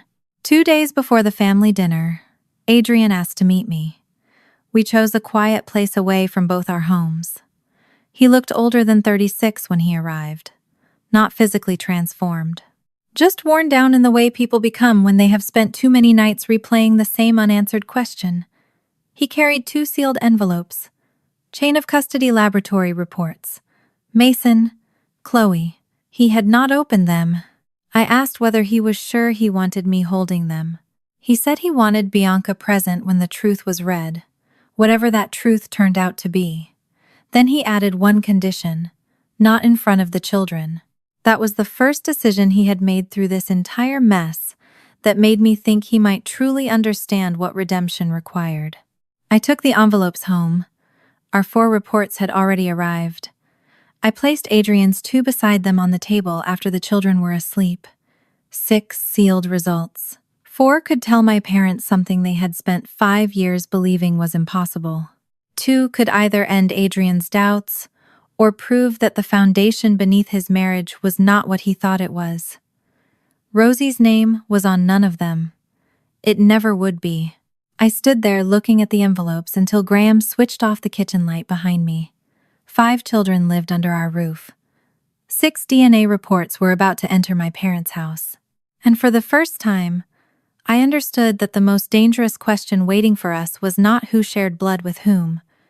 It was what the adults in that room would do once they knew. For 2 days, the 6 envelopes stayed in the same drawer beneath our kitchen counter. 4 belonged to my children. 2 belonged to Adrian's. None had been opened in our house.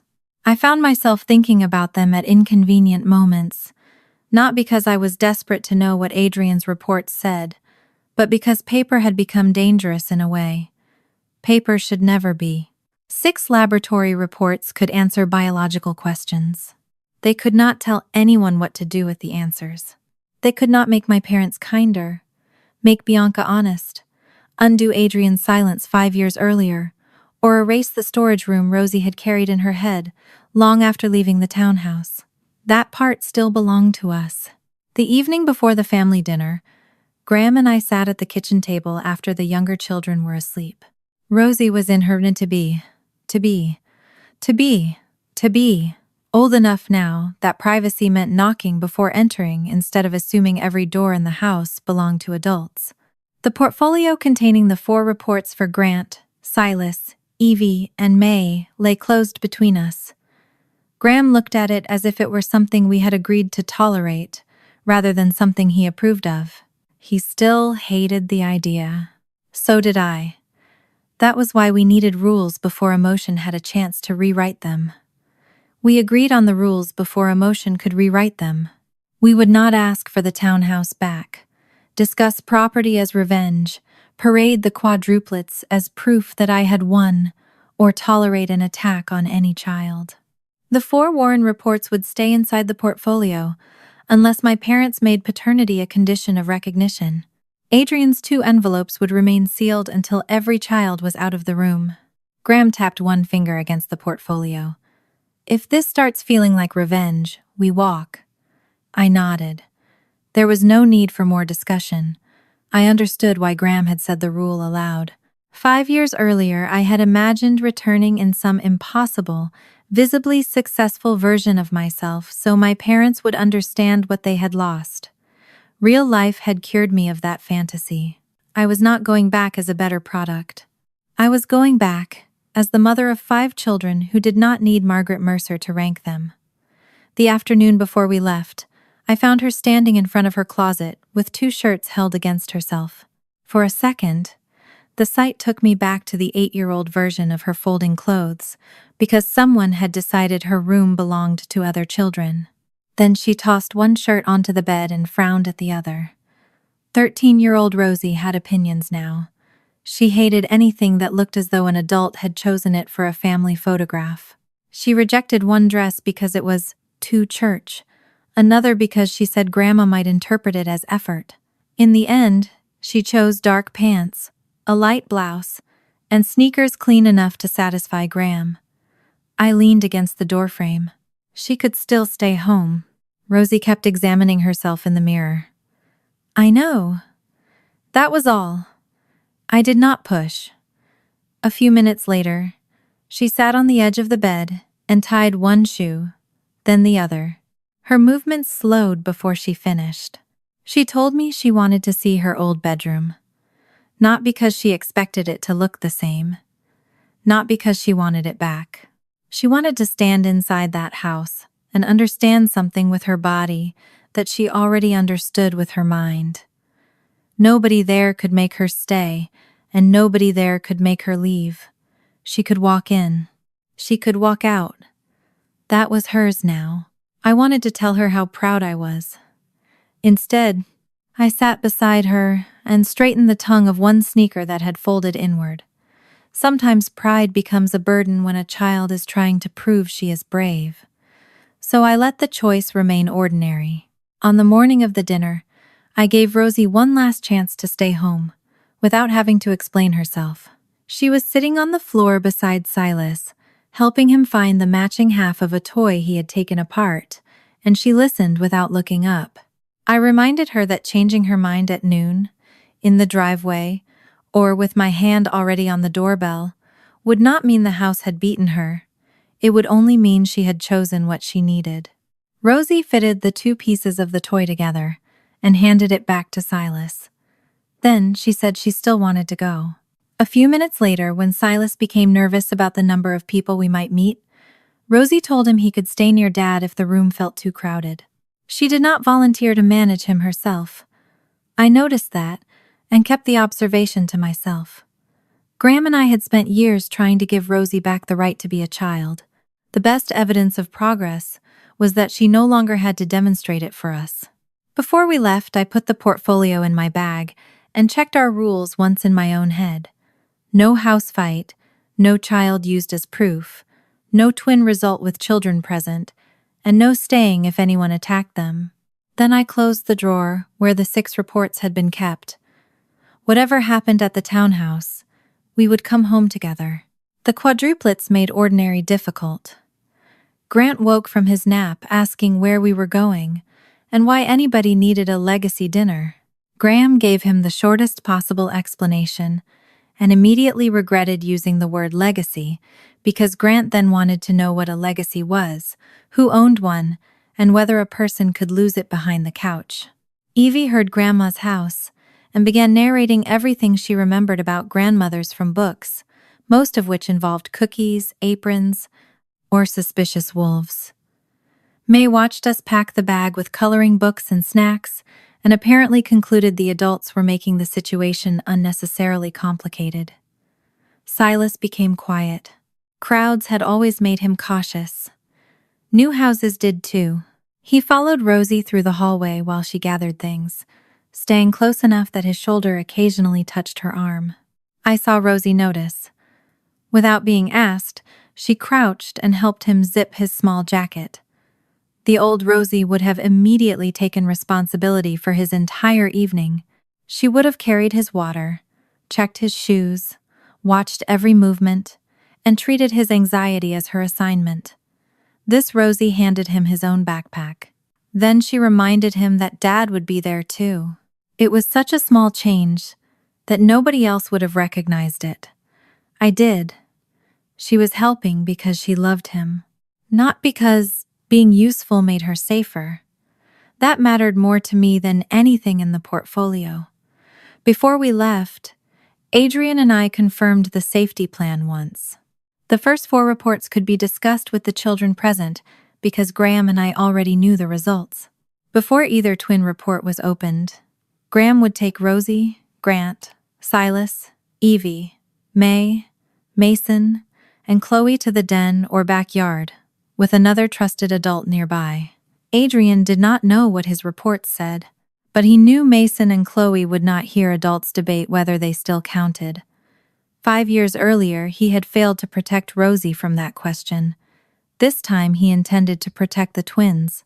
Before hanging up, Adrian said Bianca was still pushing to reduce the guest list and questioning why I needed to attend after 5 years. He interpreted it as unusual. I did not turn it into evidence. She could be hiding something, fearing conflict, or simply resenting the situation. The only fact I had was that she wanted fewer people in the room. A few hours before dinner, Dad's printed program and seating plan arrived. He had scheduled a toast about legacy and bringing the family back together. Polished language that sounded generous until I saw the table. Mason and Chloe had places near my parents. Rosie was assigned to the far edge of the children's section. 5 years later, before she had even entered the house, the ranking system was still visible on paper. Graham read over my shoulder, closed the laptop, and said nothing. We already had our rules. Inside the dining room, Rosie found her name on the seating chart before I could steer her past it. She read the page without touching it. Mason and Chloe were placed near my parents.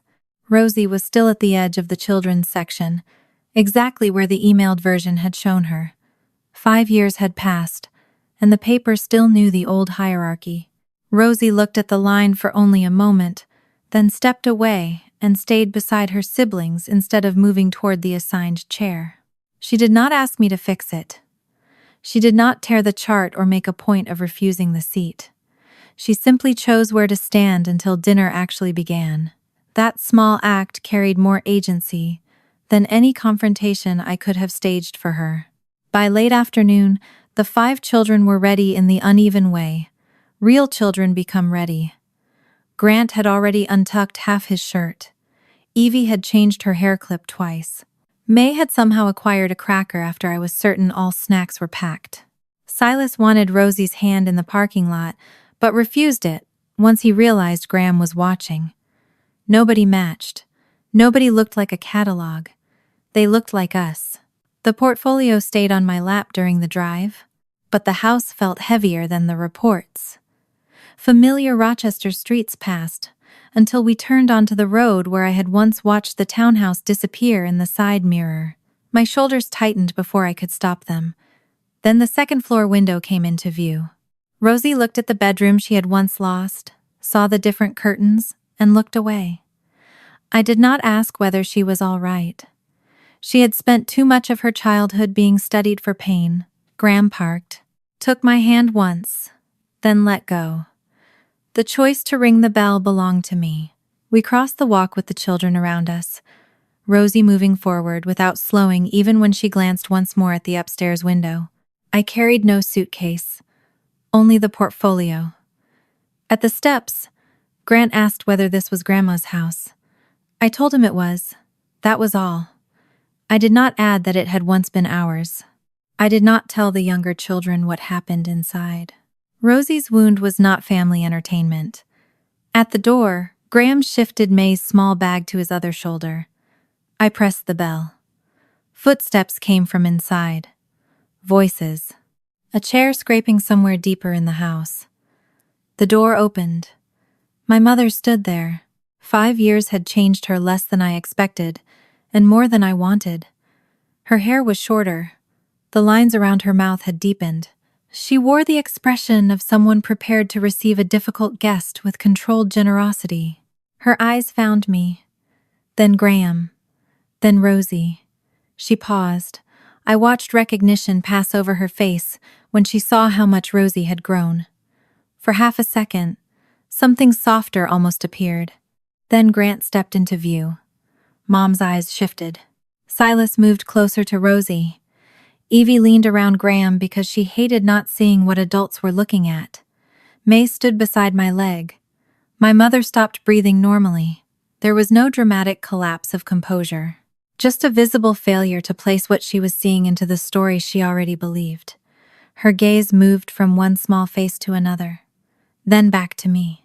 Behind her, relatives had begun noticing the silence near the entrance. Dad approached from the dining room. He was speaking when he came around the corner. The sentence stopped halfway out of his mouth. He looked at the children, then at Graham, then at me. I had imagined this moment before. In my imagination, I always felt triumphant. I did not. I mostly felt tired by how much meaning adults could attach to children simply because of whose faces they resembled. Some of the relatives inside recognized me immediately. Others stared at the 4 small children with the undisguised curiosity of people trying to solve arithmetic they had not been given. There were about 20 family members in the house. Enough familiar faces to pull old memories from me one after another. Aunts who had applauded when Dad handed Adrian the key. Cousins who had watched Rosie leave the party without asking why. People who had likely heard some edited version of my absence over the years. Nobody said anything cruel. They did not need to.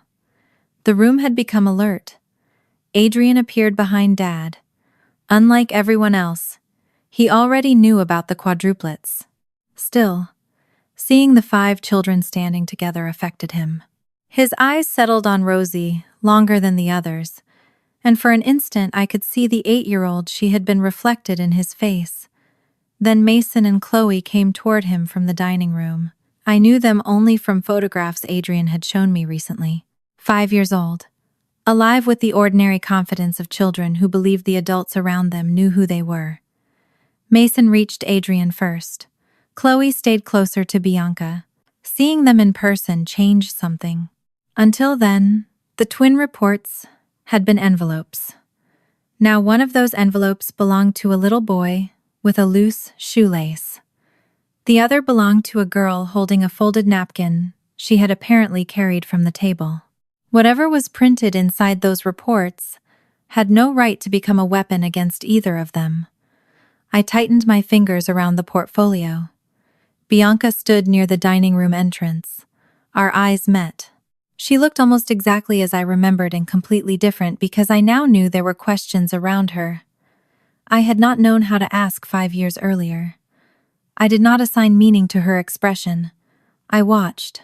First, she looked at Rosie, then Grant, Silas, Evie, and May. Her face stayed composed. Then her eyes moved to the portfolio under my arm. Something changed, not enough for me to name. Her mouth tightened slightly. One hand moved to Chloe's shoulder. That was all I knew. I refused to imagine the rest. Mom finally stepped aside to let us enter. The house smelled almost the same. That was the first thing that hit me. Wood polish. Cooked food. The faint floral scent Mom had always used in the front rooms. Memory is unfair that way. 5 years of distance could disappear because a hallway smelled familiar. Rosie crossed the threshold behind me. Her hand left Silas's. She looked up the staircase. I felt her stop. Not physically, inside herself. Then she continued walking. Nobody told her where to stand. Nobody assigned her a room. Nobody could. That was why she had come. The younger children entered after her, immediately disrupting the careful adult tension by behaving like children. Grant wanted to know whether there was a bathroom. Evie noticed Mason and Chloe, and began trying to determine whether they were exactly the same age. May stared at a bowl of decorative fruit long enough that Graham quietly told her it was not real. Silas moved back toward Rosie when more relatives approached. Rosie let him stand close. Then, instead of automatically taking responsibility for him, she pointed toward Graham.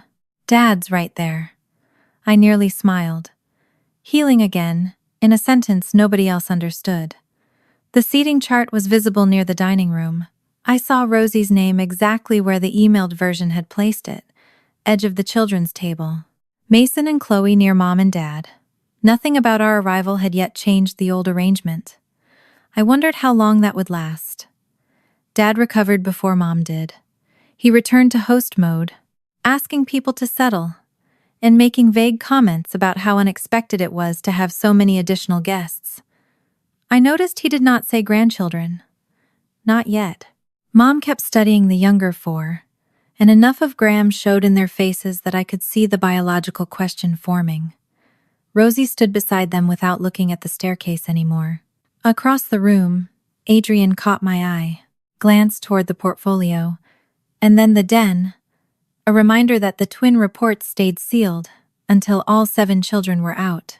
Bianca saw the exchange, or perhaps only saw us looking at each other. I refused to pretend I knew which. When Mom stepped closer to Grant, he moved behind Graham, while Evie leaned forward to inspect her in return. Margaret's expression had shifted from surprise to the old instinct I knew too well. Classify, rank, decide who belonged where. Her eyes moved once more across Grant, Silas, Evie, and May. Then she looked directly at me. "Whose children are those?" The room went still enough that I heard the air conditioner start. I looked at Rosie first, then at the 4 younger children around her. There were 100 possible answers, but only one mattered. Mine. Dad's attention shifted to the thin portfolio beneath my arm. His expression tightened. "Then what exactly did you bring?" Dad's question hung in the entryway longer than it should have. His eyes stayed on the portfolio. 5 years earlier, he had put a ceremonial deed packet and a key on a table to enforce his idea of family. Now, I stood in the same house with 5 children and another set of papers, none of which could tell me who my family was. Before I answered Dad, Mom looked at the 4 younger children again. Her expression had moved beyond surprise into disbelief. She glanced from Grant to Silas, from Evie to May, then finally toward Rosie, as though trying to determine whether I had somehow assembled a group designed specifically to confuse her. She asked whether I was serious when I called them mine. The question carried more than one meaning. I could see her searching for the explanation that fit the Caroline she had preserved in her head for 5 years, the daughter who could not have biological children, the daughter who had adopted one girl, the daughter who had walked away bitter, and probably regretted it. Perhaps she thought the 4 younger children were foster children. Perhaps she assumed Graham and I had adopted again. Either possibility would have allowed her old story to survive. I did not help her. I introduced them. Grant had already become impatient with the attention and was looking toward the dining room as though wondering whether dinner would justify the drive. Silas stayed close to Rosie, one shoulder nearly touching her arm. Evie stared at Mom with the frank curiosity of a 4-year-old who had not yet learned that adults sometimes prefer not to be examined. May stood beside Graham, silently tracking every face in the room. When I reached Rosie, Evie interrupted before I could finish. "That's our big sister." She said it with the absolute confidence children use when announcing something that seems too obvious to require discussion. A few relatives exchanged looks. They had heard the same simplified version of my life for years, that I could not have children, had adopted, then left because I was bitter. 4 small children standing around Rosie had already cracked the first part of that story. Mom's first question was why I had hidden them. I told her I had not hidden my children. I had simply stopped reporting my life to people who had told my daughter that newborn twins deserved her bedroom more than she did.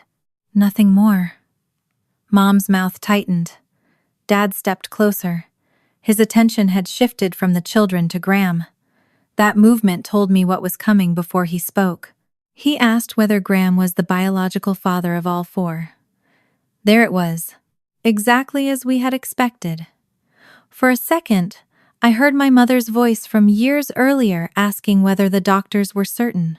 I remembered the flowers after the quadruplets were born, and the card congratulating me on finally giving the family 4 grandchildren. I remembered Rosie standing beside the kitchen counter, asking what she had been before them. Biology had always been the door my parents wanted everyone to walk through. So I opened the portfolio. Graham's face hardened slightly. Not because he was surprised. We had agreed on this. He hated that we had needed to prepare for it at all. I removed 4 reports and placed them on the dining table. The room around us had quieted. Even the relatives who had been pretending not to watch were no longer pretending. Rosie knew what the reports were. We had explained them before coming. I had been careful about that because I never wanted her to see 4 DNA results and imagined they meant her siblings belonged more securely than she did. There was no report with her name on it because nobody had a biological question to answer about Rosie. She was our daughter. That was not a laboratory problem. I looked at Mom. "You wanted proof before you offered love, so here is the proof you thought you needed." That was all I gave her. No speech about motherhood. No lecture about adoption. If 4 pieces of paper were necessary for her to reveal what she valued, I was going to let her reveal it herself. Dad picked up the first report. The lab had issued a separate child-specific report for each quadruplet. Dad read Grant's first. Graham was his biological father. The second said the same for Silas. Mom's face softened with startling speed, and she pressed one hand over her mouth. "Our grandchildren, Graham, biological father." Mom pressed one hand over her mouth. Tears gathered in her eyes. I had imagined seeing her reaction to my children in many ways over the years. I had never expected how little satisfaction it would give me. She was not crying because she had discovered 4 human beings existed. They had been standing in front of her for several minutes. She was crying because 2 pieces of paper had just given them a status Rosie had never received. "Our grandchildren." The words came out almost reverently. Rosie heard them. I saw her hear them. Her expression barely changed, but her eyes moved from Mom to the reports. 5 years earlier, Margaret had called Mason and Chloe her first grandchildren while Rosie sat a few feet away. The relatives around the table reacted more slowly than my parents did, which made their silence harder to ignore. An aunt who had once accepted Mom's version of my infertility without question leaned forward to read the heading on one report and then sat back without speaking. The uncle who had joked 5 years earlier about Adrian finally doing what was expected of the son of the family stared into his glass. Nobody apologized to Rosie in that moment, and I did not need them to manufacture one. What mattered was that they were watching the rule reveal itself in real time. Before the reports, Grant, Silas, Evie, and May had been 4 unfamiliar children standing in an awkward doorway. After 2 confirmed results, Mom's face had softened, Dad had begun searching for resemblance, and the room had quietly reorganized around them. Nothing about the children had changed. Grant was still impatient. Evie was still curious. May was still studying a decorative bowl, as if it might contain a trick. Silas was still half hidden behind Rosie. Only the adults' information had changed. I saw several relatives notice that too. Their eyes moved not to the laboratory pages, but to Rosie. She did not look back at them. She had spent too many years being observed while other people decided what her place meant. Now the count was changing again. Only the rule remained the same. Dad's posture changed too. The skepticism left his face. He began looking at Grant and Silas differently, as if biological confirmation had revealed qualities that had not been visible 5 minutes earlier. He commented on resemblance. Graham's chin in one child, a Mercer expression in another. Things he could suddenly see, because paper had given him permission to see them. I wanted to stop the entire performance. Instead, I opened the 3rd report. Evie. Graham was her biological father. The 4th belonged to May. Same result. All 4. No dramatic surprise for Graham or me. We already knew. The surprise was what happened to my parents once they knew. Mom's tears spilled over. Her gaze traveled across the quadruplets with an almost hungry tenderness. Then she said the sentence that made the whole reason for bringing those reports painfully clear. 4 grandchildren. We lost 5 years. 4. Rosie was standing beside Silas. 5 children had entered the house with me. Mom had counted 4. She had done it again without even noticing. I looked at Rosie. Her face remained composed. At 13, she was better at hiding a wound than she had been at 8. That did not mean I had to pretend not to see it. I did not correct Mom immediately. For once, I wanted the room to hear the mistake for itself. A few relatives did. I saw discomfort move across faces near the table. Somebody glanced toward Rosie. Another person lowered her eyes. Mom stepped toward the quadruplets. The movement was instinctive, as though biological proof had unlocked a right to touch them. Silas reacted first. He did not know Margaret. All he knew was that a stranger, who had spent several minutes staring at him, was suddenly approaching with wet eyes and open arms.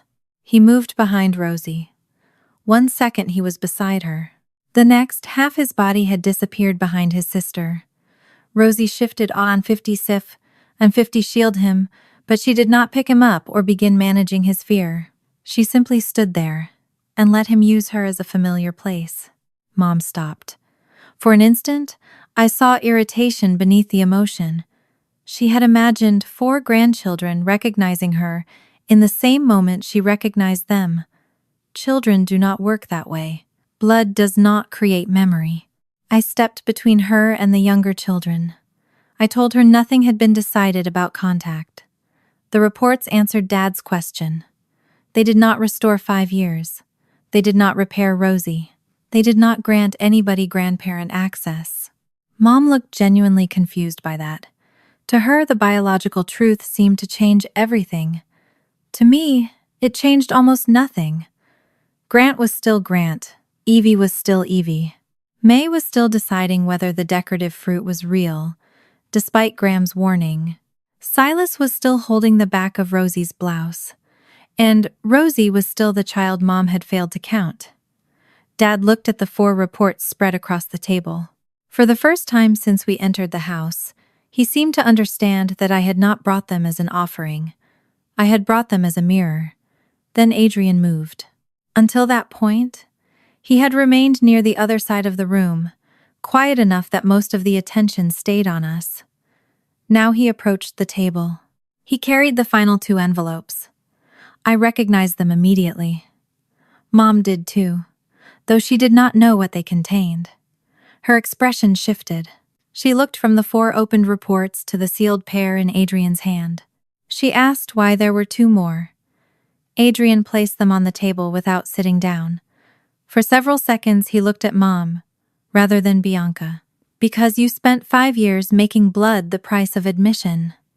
The room changed, not loudly. There was no shouting yet, just a different kind of silence. Mom frowned as though she did not understand what he was accusing her of. Dad's eyes dropped to the envelopes. Bianca moved closer. She had held herself together through the 4 reports, though I had seen the tension gather in her shoulders with each one. Now she objected. She did not make a scene. Her voice stayed controlled. She argued that whatever issue Adrian thought they had should not be handled in front of relatives. Private problems belonged in private. Under normal circumstances, I would have agreed. This was not normal. Adrian did not argue about privacy for long. He reminded her that he had asked privately about the conception timeline. He had asked privately about the missing Mercer ancestry connection. He had asked privately for an explanation. Those questions had not been answered. Bianca's eyes moved toward me. I did not engage. This was not my interrogation. I had not called her a liar. I had not told Adrian what the reports would say. I still did not know. That ignorance mattered.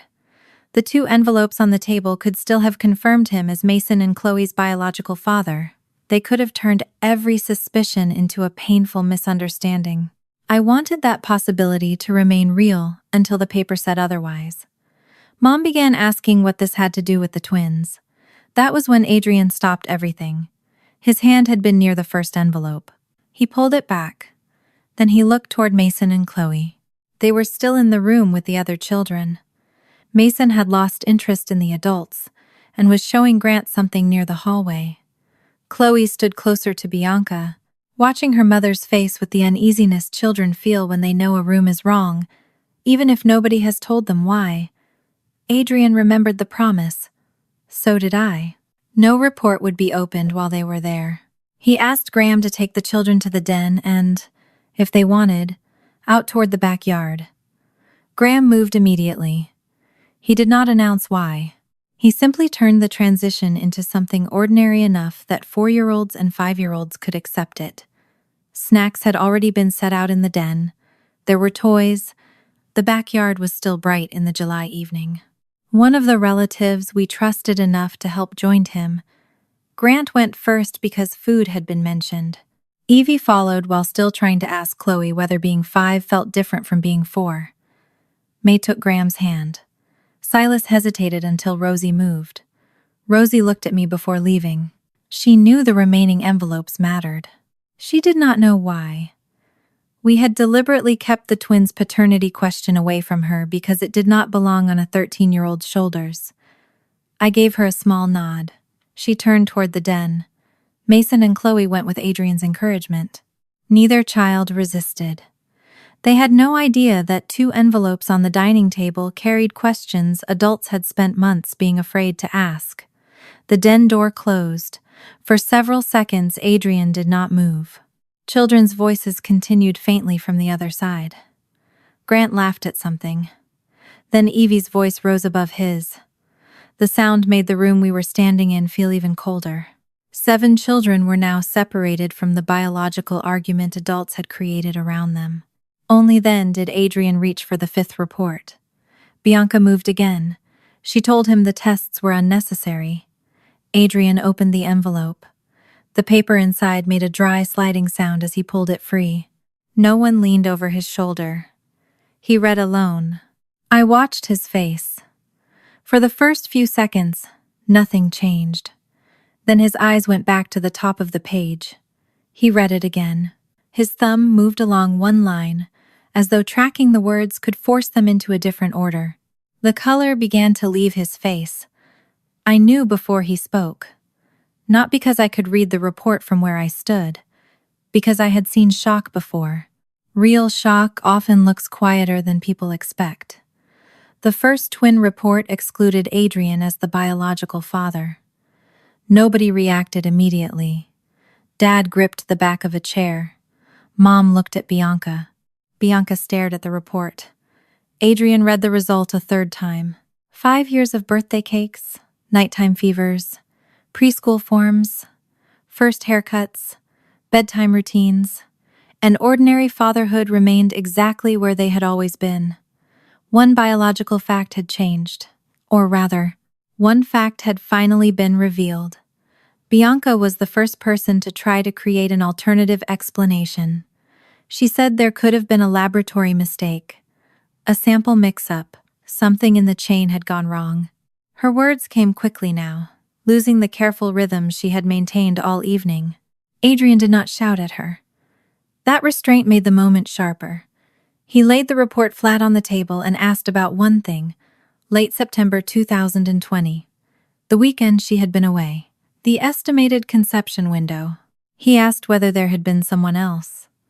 Bianca did not answer the question. She returned to the lab. The testing process. The unfairness of doing this with relatives nearby. Anything except that weekend. I watched Adrian's hands. They were steady when he first placed the 2 envelopes down. They were not steady anymore. His fingers rested against the edge of the 5th report as though he needed the table to keep them still. Behind the closed door, Mason laughed. The sound reached us clearly enough that Adrian's head turned. For 1 second he looked toward the den instead of Bianca. That movement told me more about him than anything he had said that night. Whatever the biology eventually proved, the child behind that door was still the boy who called him Dad. Adrian looked back at the table. 1 sealed envelope remained. Mom had gone completely silent. Dad's face looked older than it had an hour earlier. Bianca stood across from Adrian, both hands now pressed against the edge of a chair. He placed the 5th report down. Then he reached for the 6th envelope. His hand shook. Bianca's composure finally broke. "Don't open that one." Behind the closed door, the children were still laughing with Graham, completely unaware that the adults in the dining room had just lost the right to use them as symbols.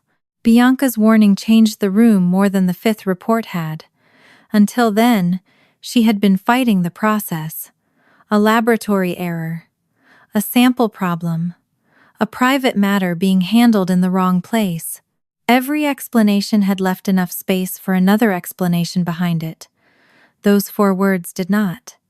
Adrian's hand remained on the 6th envelope. Behind the closed den door, one of the children laughed again. The sound was bright and ordinary, almost absurd against the silence around the dining table. Mason and Chloe were less than 30 feet away, protected from the conversation by one closed door, and a decision Adrian had made before any result was known. He looked at Bianca. She did not repeat herself. That was when he opened the envelope. The seal tore unevenly because his fingers were shaking. He removed the report, unfolded it, and read the page once. Then again. I watched his eyes move toward the same section he had checked on the first result. He did not need a third reading this time. The second test excluded him too. Both children he had raised for 5 years were not biologically his. The laboratory report did not identify another father. It answered only the narrow question Adrian had asked, whether he was the biological father of Chloe, just as the first report had answered it for Mason. Adrian kept the 6th report in both hands for several seconds after reading it. The paper trembled once, then went still when he pressed it flat against the table. His eyes moved toward the den door. From the other side came the muffled scrape of a toy and a burst of laughter that sounded like Mason's. Adrian did not look at the laboratory page again immediately. Whatever the report had changed, it had not reached through the wall and altered the child making that sound. I could not know exactly what my brother was thinking, and I did not pretend to. I only saw the order of his attention. First the result, then the door, then Bianca. That sequence mattered because the next choices would tell us whether he had learned anything from the night Rosie had been asked to move. He was not. I expected the room to react. Instead, everything seemed to contract around Adrian. Dad sat down without deciding to. One moment he was standing behind a chair. The next his weight had lowered into it as though his knees had stopped participating. Mom stared at the 2 reports beside the 4 from my household. Minutes earlier, biological proof had made her reach for children she had never met. Now biological exclusion had shaken the story she had built around the twins. A bitter flicker of satisfaction passed through me at seeing the rule collapse under its own weight, but it ended when I heard Chloe laugh behind the den door and remembered Rosie packing at 8. No child belonged inside that revenge. Bianca lowered herself into a chair. Her face had lost the polished control I remembered from the welcome party 5 years earlier. She did not suddenly become theatrical. She did not launch into a speech. What came out over the next several minutes was fragmented, partly because Adrian asked only the questions he needed answered, and partly because there was no version of the truth large enough to make what she had done sound reasonable. There had been someone else, the same man Bianca had known before Adrian, and the man she had seen during the late September weekend Adrian remembered. Bianca said he was the only other man involved during the conception window. She had known once the pregnancy was dated that there was a serious possibility Adrian was not the biological father, but she had never obtained an earlier DNA test and never had certainty. The 2 reports on the table excluded Adrian. They did not test the other man. Bianca had lived for 5 years with that unresolved possibility and chosen not to disclose it. Adrian asked why. Bianca's answer came in pieces, rather than a confession designed for an audience. By then, she had married into a family offering exactly the stability she had spent years trying to secure. Dad had money, property, and a clear idea of what his son's future should look like. Mom had embraced Bianca almost immediately once the pregnancy became central to the family. The twins turned Bianca from Adrian's new wife into the woman Margaret praised for carrying the next generation. Admitting another possible father could have destroyed all of that before it had fully formed. So Bianca chose the version of events that protected the future she wanted. She let Adrian believe certainty existed where it did not. She let my parents build an entire mythology around it. And when that mythology rewarded her, she accepted the rewards. Adrian listened without interrupting much. He did not look furious in the way I expected. He looked stripped down. For years, he had thought the house, his marriage, and his position in our family were connected by one clean line. Now each part of that line seemed to be separating in front of him. Then he asked about the payments. That was when Bianca stopped trying to claim the past had remained in the past. The man from 2020 had not disappeared completely. Their contact had become intermittent over the years. Not a second household. Not some elaborate secret life Adrian had failed to notice every day. But messages had continued. Occasional meetings had continued. And during the more recent months Adrian had questioned, some money from their joint account had been used for expenses that benefited that man. Bianca did not give us a detailed ledger. She did not need to. The payments Adrian had already noticed were real. Some had helped cover short-term lodging and travel connected to that contact. Others had been routed through the payment handle he had asked about. The financial truth was not the same as the paternity truth, but it answered another question Adrian had already been carrying. The problem had not ended in 2020. Adrian sat with the confession without asking me to comfort him. I could feel sympathy for what Bianca had done without rewriting what he had done to Rosie. He seemed to understand that. His eyes moved toward the staircase, and he said that 5 years earlier, he had allowed a child to be pushed out because everyone treated biology as permanence. He would not do that to Mason and Chloe now. Mom had been silent through most of Bianca's admission. Then she looked toward the closed-in door and reduced 5 years of birthdays, photographs, and grandparent rituals to one sentence. Then they aren't ours. Dad stared at her as if he were hearing the logic from outside the family for the first time. Adrian did not hesitate. They're my children. He made clear that Mason and Chloe had deceived nobody. The reports changed a biological fact. They did not erase the fatherhood the twins had lived for 5 years. The twins had lied to nobody. Mason had not chosen the circumstances of his conception. Chloe had not built the family mythology around herself. They had spent 5 years calling Adrian dad because he had spent 5 years being their father. The reports changed the biological truth.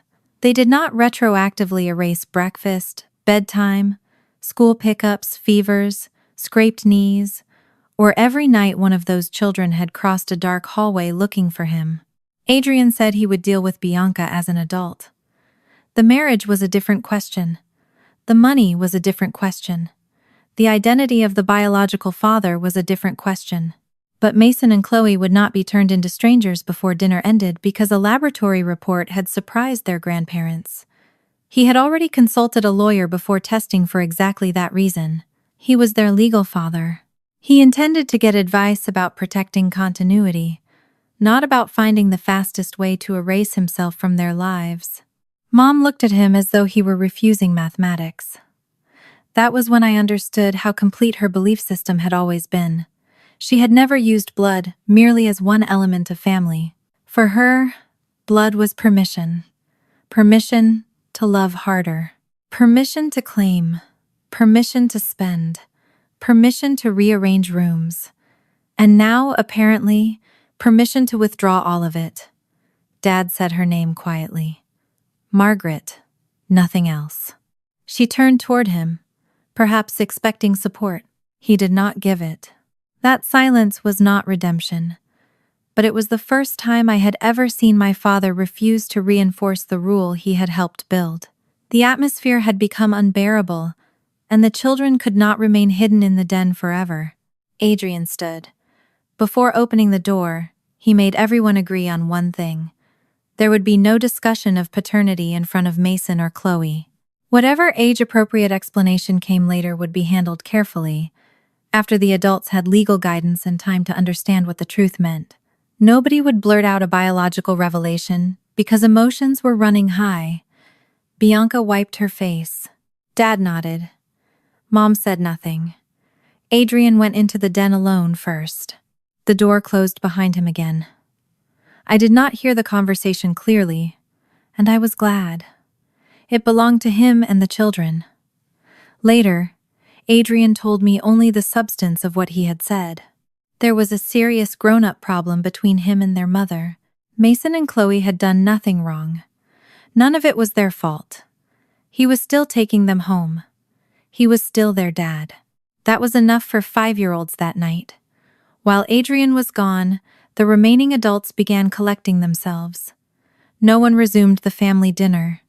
Food sat untouched. The scheduled legacy toast was never given. Relatives who had expected reconciliation now avoided one another's eyes around a table covered with the ruins of the family story they had accepted for years. The 6 reports remained where they were. I noticed Mom staring at the place cards. Mason, Chloe. Their seats had originally been near hers and Dad's. The seats that had been assigned as symbols of closeness. Rosie's place remained at the edge. While Adrian was with the twins, Mom looked at the place cards near her and Dad. She quietly asked a relative helping with the table to remove Mason and Chloe's cards and favors before the relative hesitated, but Mom repeated herself. 2 names disappeared from the places that had symbolized closeness all evening. 5 years earlier, she had tried to move Rosie out of a bedroom. Now the same instinct had reduced itself to 2 chairs and 2 name cards. Now she was doing the same thing in miniature. Not a bedroom, a chair, a name card, a place. The mechanism had not changed at all. Only the children had. The den door opened. Adrian came out first. Mason followed, holding his hand. Chloe stayed close to his other side. Their faces were serious but not shattered. They did not know the biological truth. They knew only that adults had a problem, and that their father was taking them home. Graham brought R5 out behind them. Grant had crumbs on his shirt. Evie was halfway through telling Rosie something. May carried a toy she immediately had to be reminded did not belong to us. Silas emerged beside Rosie, relaxed now that the gathering was obviously ending. For several seconds, everything almost looked normal. Then Chloe saw the table. Children notice their own absence faster than adults imagine. She looked toward the seat where she had been sitting earlier. The small favor with her name was gone. Mason noticed his too. Neither child knew why. That made it worse. Chloe looked at Bianca. Mason looked at Adrian. No one had said they were not family. No one had needed to. The room had said it for them. Rosie followed their eyes. She saw the empty places. Then she looked at Mom. I watched something pass across my daughter's face that did not belong to a 13-year-old alone. It belonged to an 8-year-old standing beside a half-packed bedroom. Rosie knew exactly what it meant when adults made space disappear around a child. She did not ask permission. She crossed to the table. 2 chairs had been shifted slightly away from the center. Rosie gripped the back of the first one and dragged it toward the section where Grant, Silas, Evie, and May had been assigned. The legs scraped loudly across the floor. Everyone looked at her. Rosie pulled the second chair beside it. Then she found Mason and Chloe's place cards, where they had been set aside, and returned them to the table. She did not look at Margaret. She looked at the twins. "You can sit with us." That was all. No speech about adoption. No lesson about DNA. No demand that anyone apologize. 2 chairs, 2 names. A place made visible again. My throat tightened so suddenly, I had to look away. 5 years earlier, Rosie had believed love could run out of room. Now, when she saw another child losing space, her instinct was not to protect her own position. It was to make more room. Mason moved toward the chair. Chloe followed. Adrian closed his eyes for a second. I did not know whether he was thinking about the same night I was. I suspected he was. Mom looked offended rather than ashamed. That was when the last trace of satisfaction I had felt about the DNA results disappeared. Rosie did not turn the moment into a lesson. That was what made it land so hard. After she pulled the 2 chairs back, Mason remained standing for a second with one hand on Adrian's leg, unsure whether the invitation was really for him. Chloe reached first for the place card Rosie had restored, tracing her own name with one fingertip as if checking that it had not disappeared again. Evie immediately shifted her chair to make space, and then complained that Grant was taking too much of the table. Grant complained back. May moved a party favor out of the way with solemn efficiency. Within seconds, the children had done what the adults had failed to do all evening, adjusted the space without turning belonging into a ceremony. Mason sat. Chloe sat. Silas leaned against Rosie's arm. Nobody asked whose blood qualified them for the chairs. I watched Rosie straighten Chloe's card once and then return to gathering her own things. 5 years earlier, she had responded to rejection by packing faster. Now she had responded to somebody else's exclusion by making the table wider. I did not praise her in front of the room. I did not want kindness to become another performance she had to maintain. I only met her eyes for a second, and she gave me the smallest shrug, as if moving 2 chairs had been the most obvious thing in the world. Bianca had deceived Adrian. She would have to answer for that.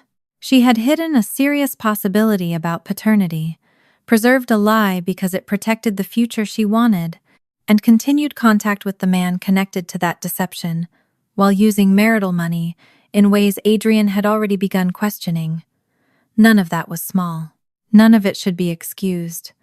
But Mason and Chloe had done nothing. I said only what needed saying. Bianca was responsible for the choices she had made, but Mason and Chloe were not. Accountability belonged to adults. Children did not inherit guilt through DNA, any more than they inherited virtue through it. I was not staying for an argument after that. Graham gathered our 5, while Adrian collected Mason and Chloe's things and kept them close. Whatever happened to his marriage would come later. The children were leaving with the father they knew. The children were going home with the father they knew. We moved toward the front door. I passed the table one last time. 6 reports remained spread across it. 4 had made my mother reach toward children she had never met. 2 had made her withdraw from children she had loved for 5 years. The papers had not created her prejudice. They had exposed it. Rosie walked ahead of me. For the first time since entering the townhouse, she did not glance toward the staircase. She had come back to learn whether the house still had power over her. Now she was leaving without asking anyone's permission. Outside, the July evening had cooled. Graham headed toward our car with Grant, Silas, Evie, and May. Rosie walked between them, listening to Evie explain something with both hands. Behind us, Adrian led Mason and Chloe toward his vehicle. I could hear adults beginning to speak again inside the townhouse, but the words no longer mattered. Then the front door opened behind me. Mom came out. She called my name. I stopped near the bottom of the steps. Her face was wet with tears again, though by then I no longer trusted tears as evidence of understanding. She looked past me toward the quadruplets. Not Rosie. The 4 younger children. But those 4 are our blood. There it was. After 6 tests. After 2 children lost their seats. After watching the same cruelty repeat itself in a single evening. She still believed blood was the strongest argument she had. I looked at Rosie, walking between her 4 younger siblings. 5 children, 1 family. Then I looked back at my mother. That sentence is exactly why you're not coming with us. The drive home from my parents' townhouse should have felt victorious. For 5 years, that house had existed in my memory as the place where my daughter learned that family could rank children by blood and then rearrange the walls around them. We had returned with 5 children and 6 DNA reports. My parents' entire idea of legacy had collapsed. In the same dining room where Dad once announced that Adrian deserved our home because he had given them real grandchildren. If revenge had been what I wanted, I had been given more than enough material to enjoy. But Mason and Chloe's empty place cards had followed me out the door. So had the image of Rosie dragging their chairs back. By the time we reached home, the quadruplets were asleep in different positions across the back seats, their clothes rumpled from a family gathering they would remember mostly as too many adults and not enough dinner. Rosie remained awake. She stared out the window for most of the drive. I did not ask her to talk. That was something I had finally learned about my daughter. Silence was not always an invitation to fill the space. Sometimes, it was how Rosie placed her feelings somewhere she could examine them without having an adult name them first. We stopped for food because Grant had spent the final 10 minutes at the townhouse reminding everyone that a family crisis had not technically counted as dinner. Graham carried the younger children inside one at a time after we reached home, and by midnight the house was quiet. Rosie was still awake. I found her sitting at the kitchen counter with a glass of water between both hands. She was not talking about Grandma. She was thinking about the twins. She wanted to know whether Mason and Chloe would understand why their seats had disappeared. She wanted to know whether Adrian would still live with them. She wanted to know whether Bianca would tell them something that made them believe the problem was theirs. The questions were 13-year-old questions asked by someone who still remembered being 8. I answered only what I knew. Adrian had made one thing very clear before leaving the townhouse. He was not abandoning the children. Whatever happened between him and Bianca would be handled by adults. The twins would not be punished for how they had been conceived, or for what their mother had concealed. Rosie turned the glass slowly against the countertop. She said she hated what Grandma had done to them. Then she said something that showed me how far she had come. She did not want that hatred to become another reason Margaret controlled her life. Rosie did not want Margaret's cruelty toward the twins to become another way Grandma controlled her. She could care about Mason and Chloe without forgiving Margaret, and she could keep a boundary without turning compassion off. Looking down at her glass of water, she said, "I don't need her to pick me anymore." 5 years earlier, that approval had seemed like the prize. It no longer was. I wished I could say the DNA results created immediate clarity everywhere else. They did not. Real consequences are usually slower than revelations. A secret can explode in one evening. A marriage, a legal relationship, a home, and 5 years of shared finances do not reorganize themselves by morning. Adrian called 2 days later. He and Bianca had separated inside the household first, keeping the twins' routines as steady as possible, while he returned to the New York family lawyer he had consulted before testing. There was no instant custody switch, and no assumption that a biological result erased the father Mason and Chloe had known. Adrian remained their legal father, had no intention of using DNA to walk away, and began working through temporary parenting and financial arrangements before anything final happened. He filed for divorce, but the case moved over months, not days. At different points, he stayed elsewhere, rather than turning the townhouse into a battlefield the twins had to cross every morning. Bianca remained their mother, and both children continued seeing both parents. The marriage was ending because of deception and broken trust. Parenthood, however, was not something the laboratory could cancel with one line on a report. Adrian also kept the twins' daily life as ordinary as he could while the adults sorted through what had changed. He later told me that Mason still wanted the same breakfast, and Chloe still insisted on choosing her own socks, which was almost funny given how much adult language had gathered around them. Neither child woke up the morning after the dinner transformed by biology. They woke up 5 years old. Adrian handled school runs, bedtime, and the practical handoffs with Bianca, while the legal process began around them. When the twins asked why the adults were upset, he gave them only what they could carry. There were serious grown-up problems. None of them were the children's fault, and both parents loved them. I was relieved by how unremarkable that sounded. The most protective thing the adults could do after such a dramatic reveal was refuse to make the children young, but its same emotional volume.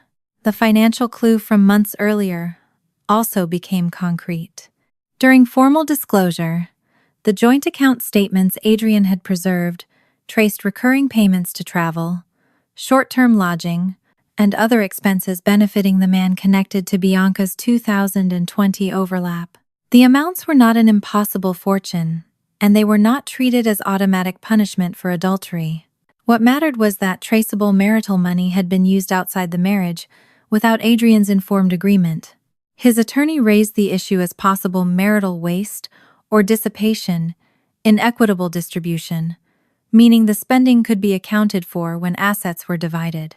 That was a narrower consequence than revenge stories usually promise, but it came directly from choices already planted in the story, rather than from a new punishment invented after the reveal. The property itself remained legally Adrian's separate gift from Dad. The transfer had been completed years earlier in Adrian's name. Bianca had lived there as his wife, and as the woman my parents treated like the mother of their precious bloodline. But that did not magically make the townhouse hers.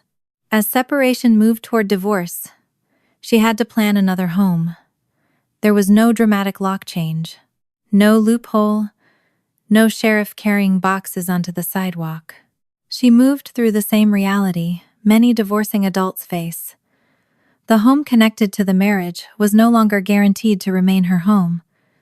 Adrian surprised me with what he planned to do afterward. He no longer wanted the townhouse either. Not because he thought I should have it.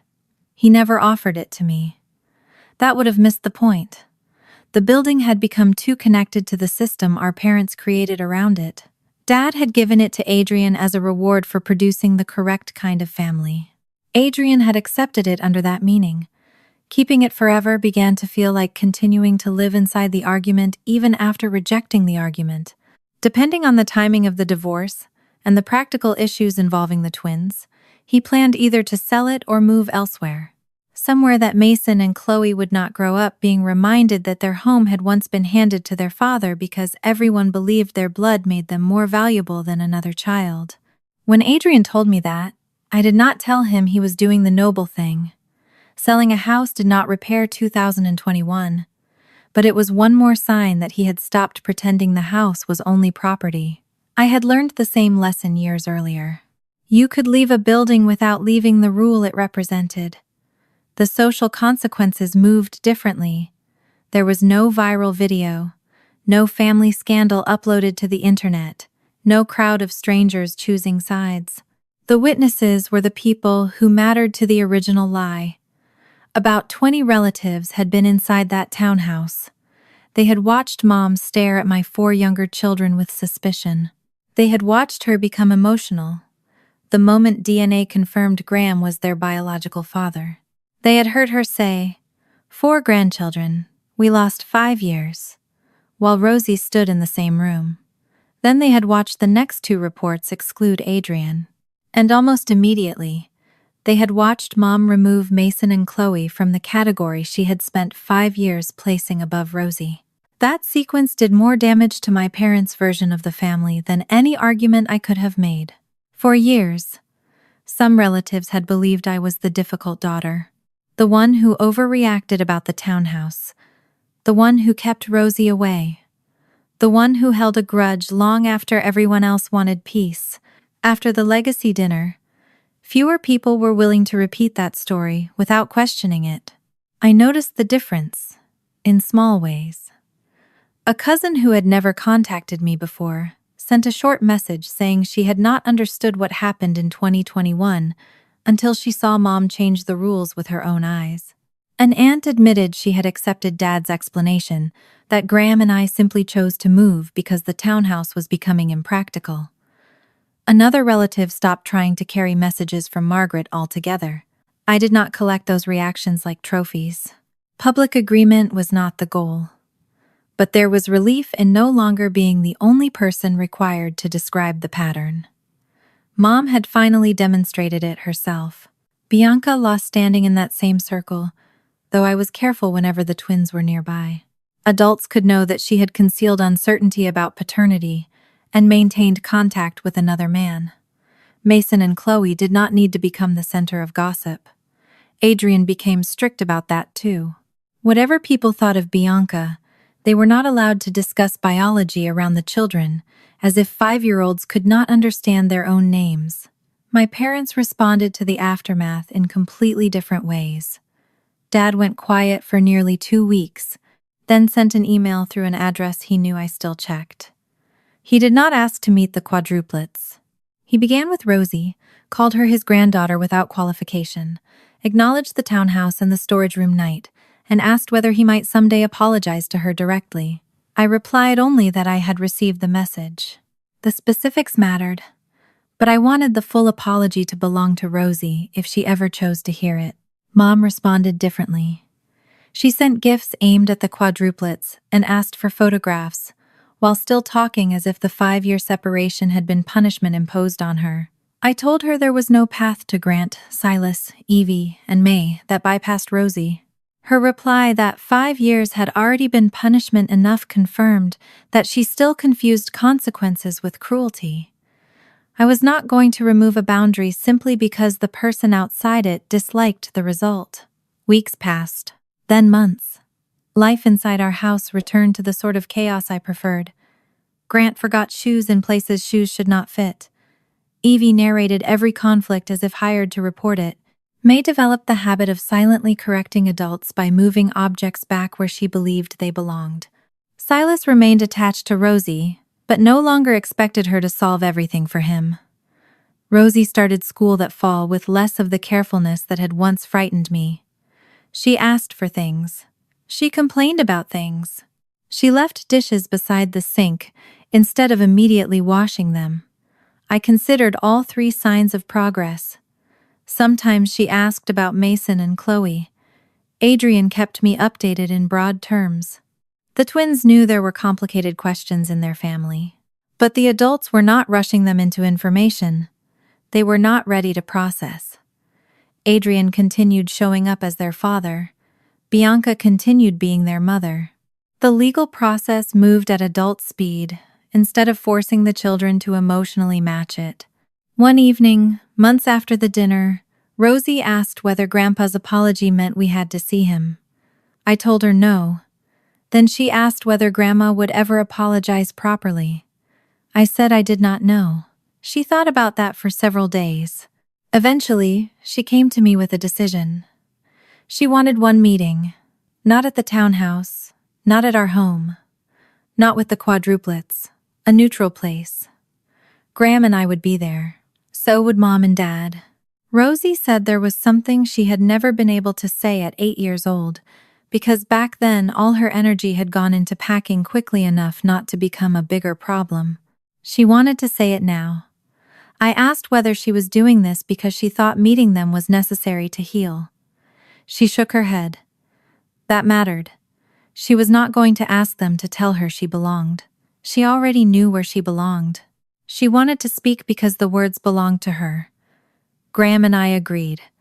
Dad accepted the conditions immediately. Mom took longer, mainly because she wanted the younger children included. She argued that seeing all of us together would help the family move forward. I refused. The quadruplets were not a reward for attending an apology. Eventually, Margaret agreed. We chose a quiet, public place where anyone could leave easily. The night before the meeting, I found Rosie in the living room after her siblings were asleep. She had grown into the couch in a way that still surprised me sometimes. Long legs folded beneath her, where an 8-year-old body had once barely occupied the cushion. There was no bag beside her, no clothes prepared for departure. She was not rehearsing a speech. She was simply thinking. After a while, she looked at me. If Grandma says she loves me now, do I have to believe her? 5 years earlier, I might have told her yes. I might have said Grandma loved her in her own way. I might have tried to repair Margaret's image, because I thought preserving family required preserving the possibility that every hurtful adult secretly meant well. I knew better now. No, love is something she'll have to prove with time. The meeting took place on a cold Saturday afternoon in a quiet cafe, attached to a public garden on the edge of Rochester. It was neutral enough that nobody could pretend the space belonged to them. There were no family photographs on the walls, no staircase carrying old memories, no dining table with names, arranged according to somebody else's idea of importance. Just 5 chairs around a small table. Graham sat beside me. Rosie sat between us. My parents sat across from her. The quadruplets were not there. Mom had asked twice whether we might reconsider bringing them. I had said no twice. Grant, Silas, Evie, and May were not a reward waiting at the end of a successful apology. They were children, not proof that reconciliation had been earned. Rosie had chosen this meeting because there was something she wanted to say. That meant the room belonged to her more than anyone else.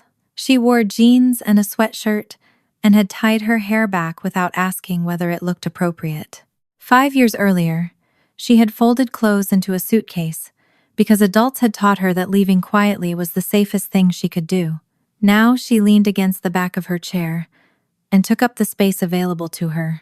I noticed that before anything else. Dad spoke first. His earlier email had acknowledged the past, but this was the first time Rosie heard the apology directed to her. He named the townhouse gift, admitted he had valued Adrian's newborn twins as the Mercer future in a way he had not valued Rosie, and accepted that his silence had given Mom's storage room suggestion the force of his authority. He also admitted that he had treated my fertility as a measure of my worth. His voice roughened near the end, but he did not use emotion as an excuse. I was wrong.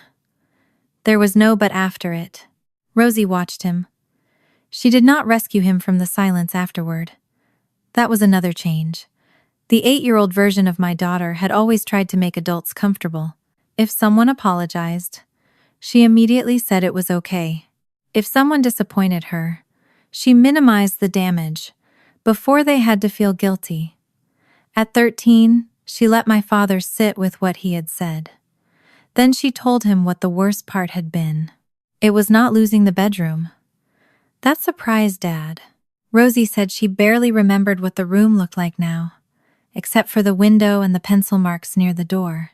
What she remembered clearly was understanding that the adults around her believed she could be moved if a more important child needed her place. That was what stayed, not the physical room, the rule. She had spent years afterward believing every bedroom might eventually belong to someone else.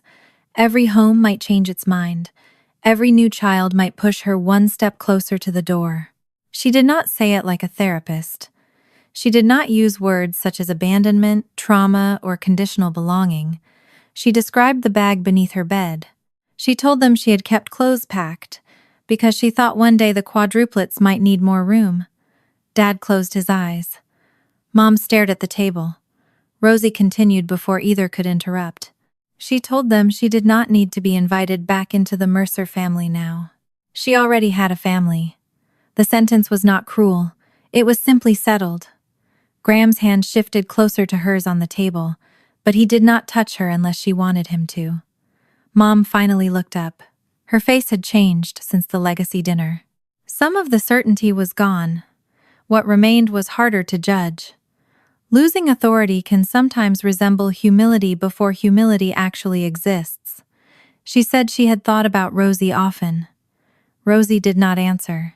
Then Mom made the mistake I had been waiting for, without knowing exactly what form it would take. She said Rosie had proven what kind of person she was.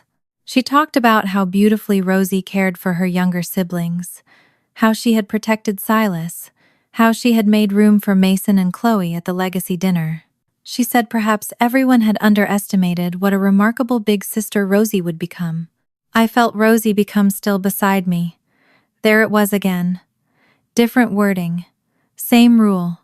Be useful enough. Be kind enough. Be extraordinary enough. Then you can earn the place we should have given you freely. I stopped Mom before she could continue.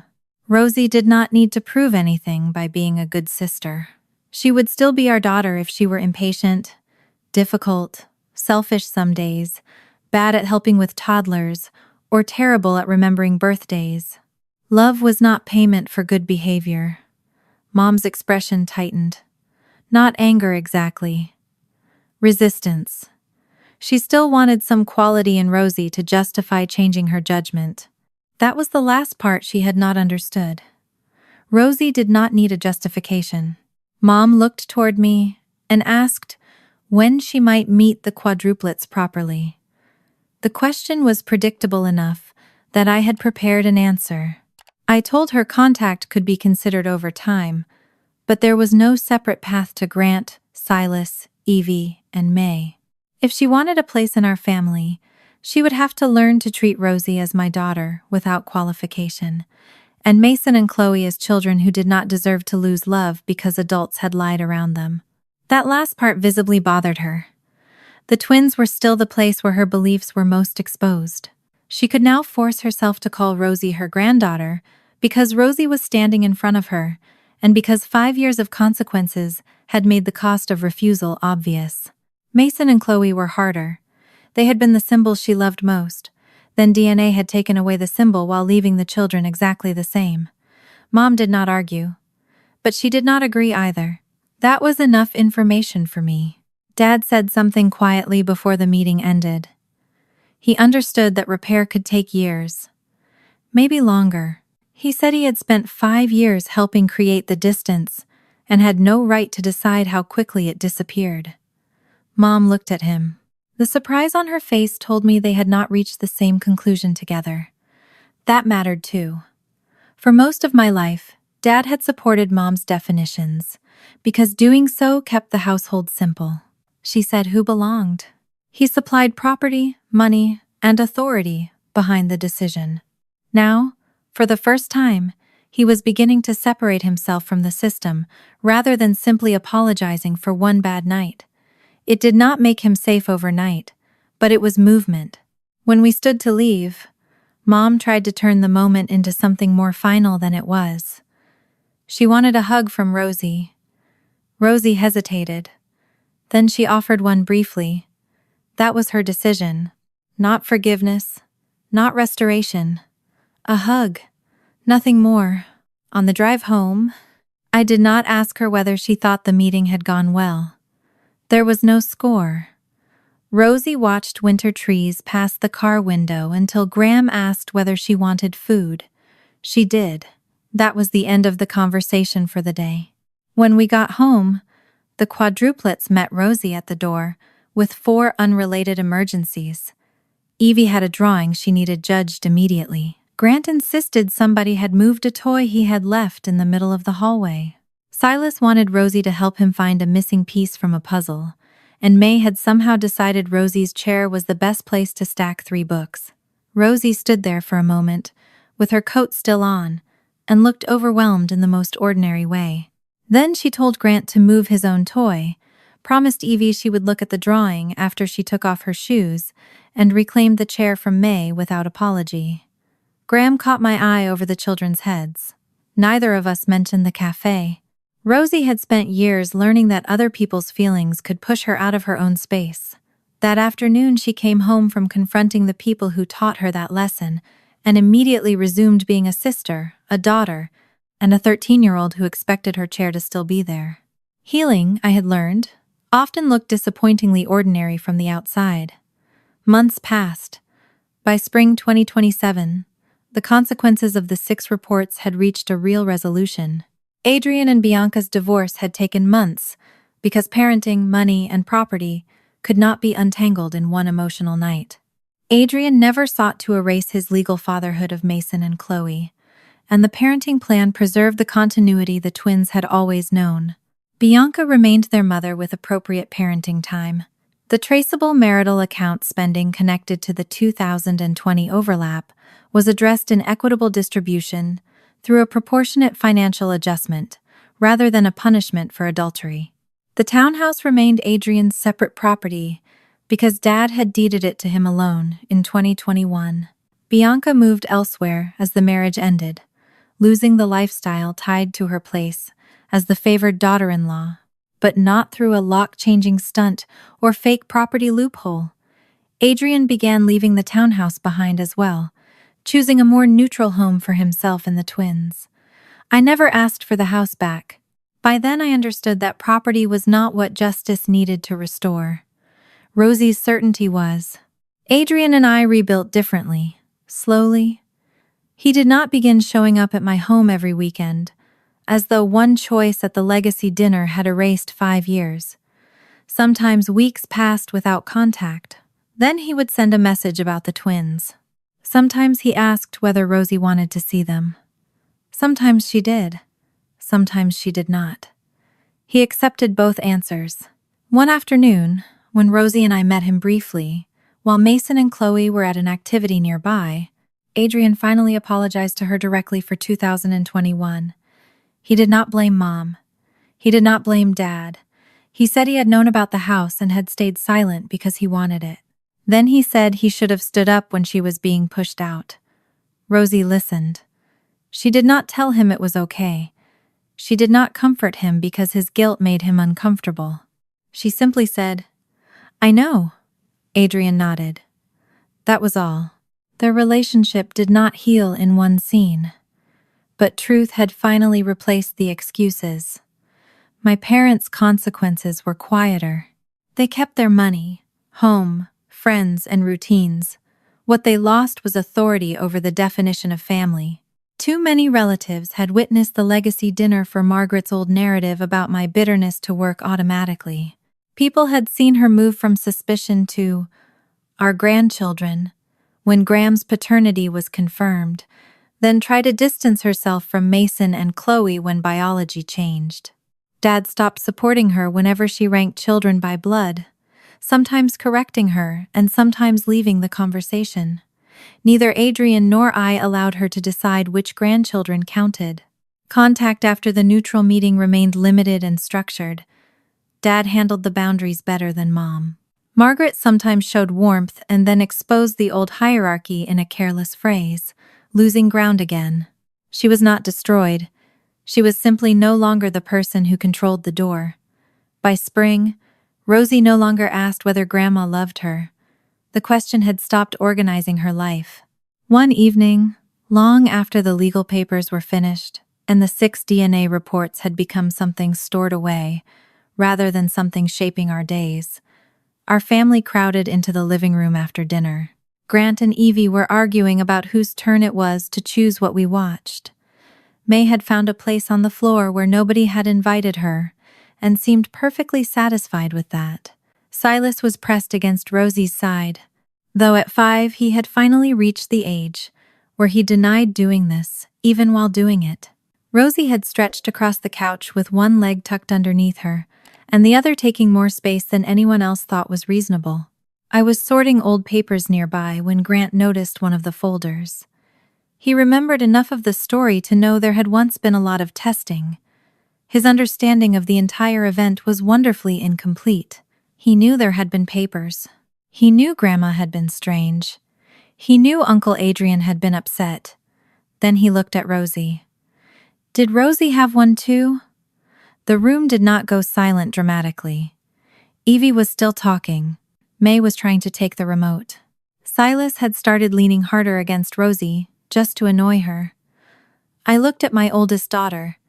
There had never been a seventh test. There never would be, because hers was never the question. Grant accepted that immediately. Children often understand the simple truth more easily than adults who have spent decades inventing systems around it. Rosie smiled. Not the careful smile she had once used when my parents said something cruel, and she wanted everyone to believe she was fine. A real one. Then Silas pushed too far into her side. Rosie shoved him back with her shoulder. He laughed and pushed again. Evie climbed partly across Rosie's legs to reach the remote. Rosie complained loudly about personal space, while making absolutely no effort to leave the couch. I stood in the doorway and watched them. There was no packed bag beneath Rosie's bed anymore. There had not been one for years. She did not sit at the edge of the room waiting to see whether someone younger needed her chair.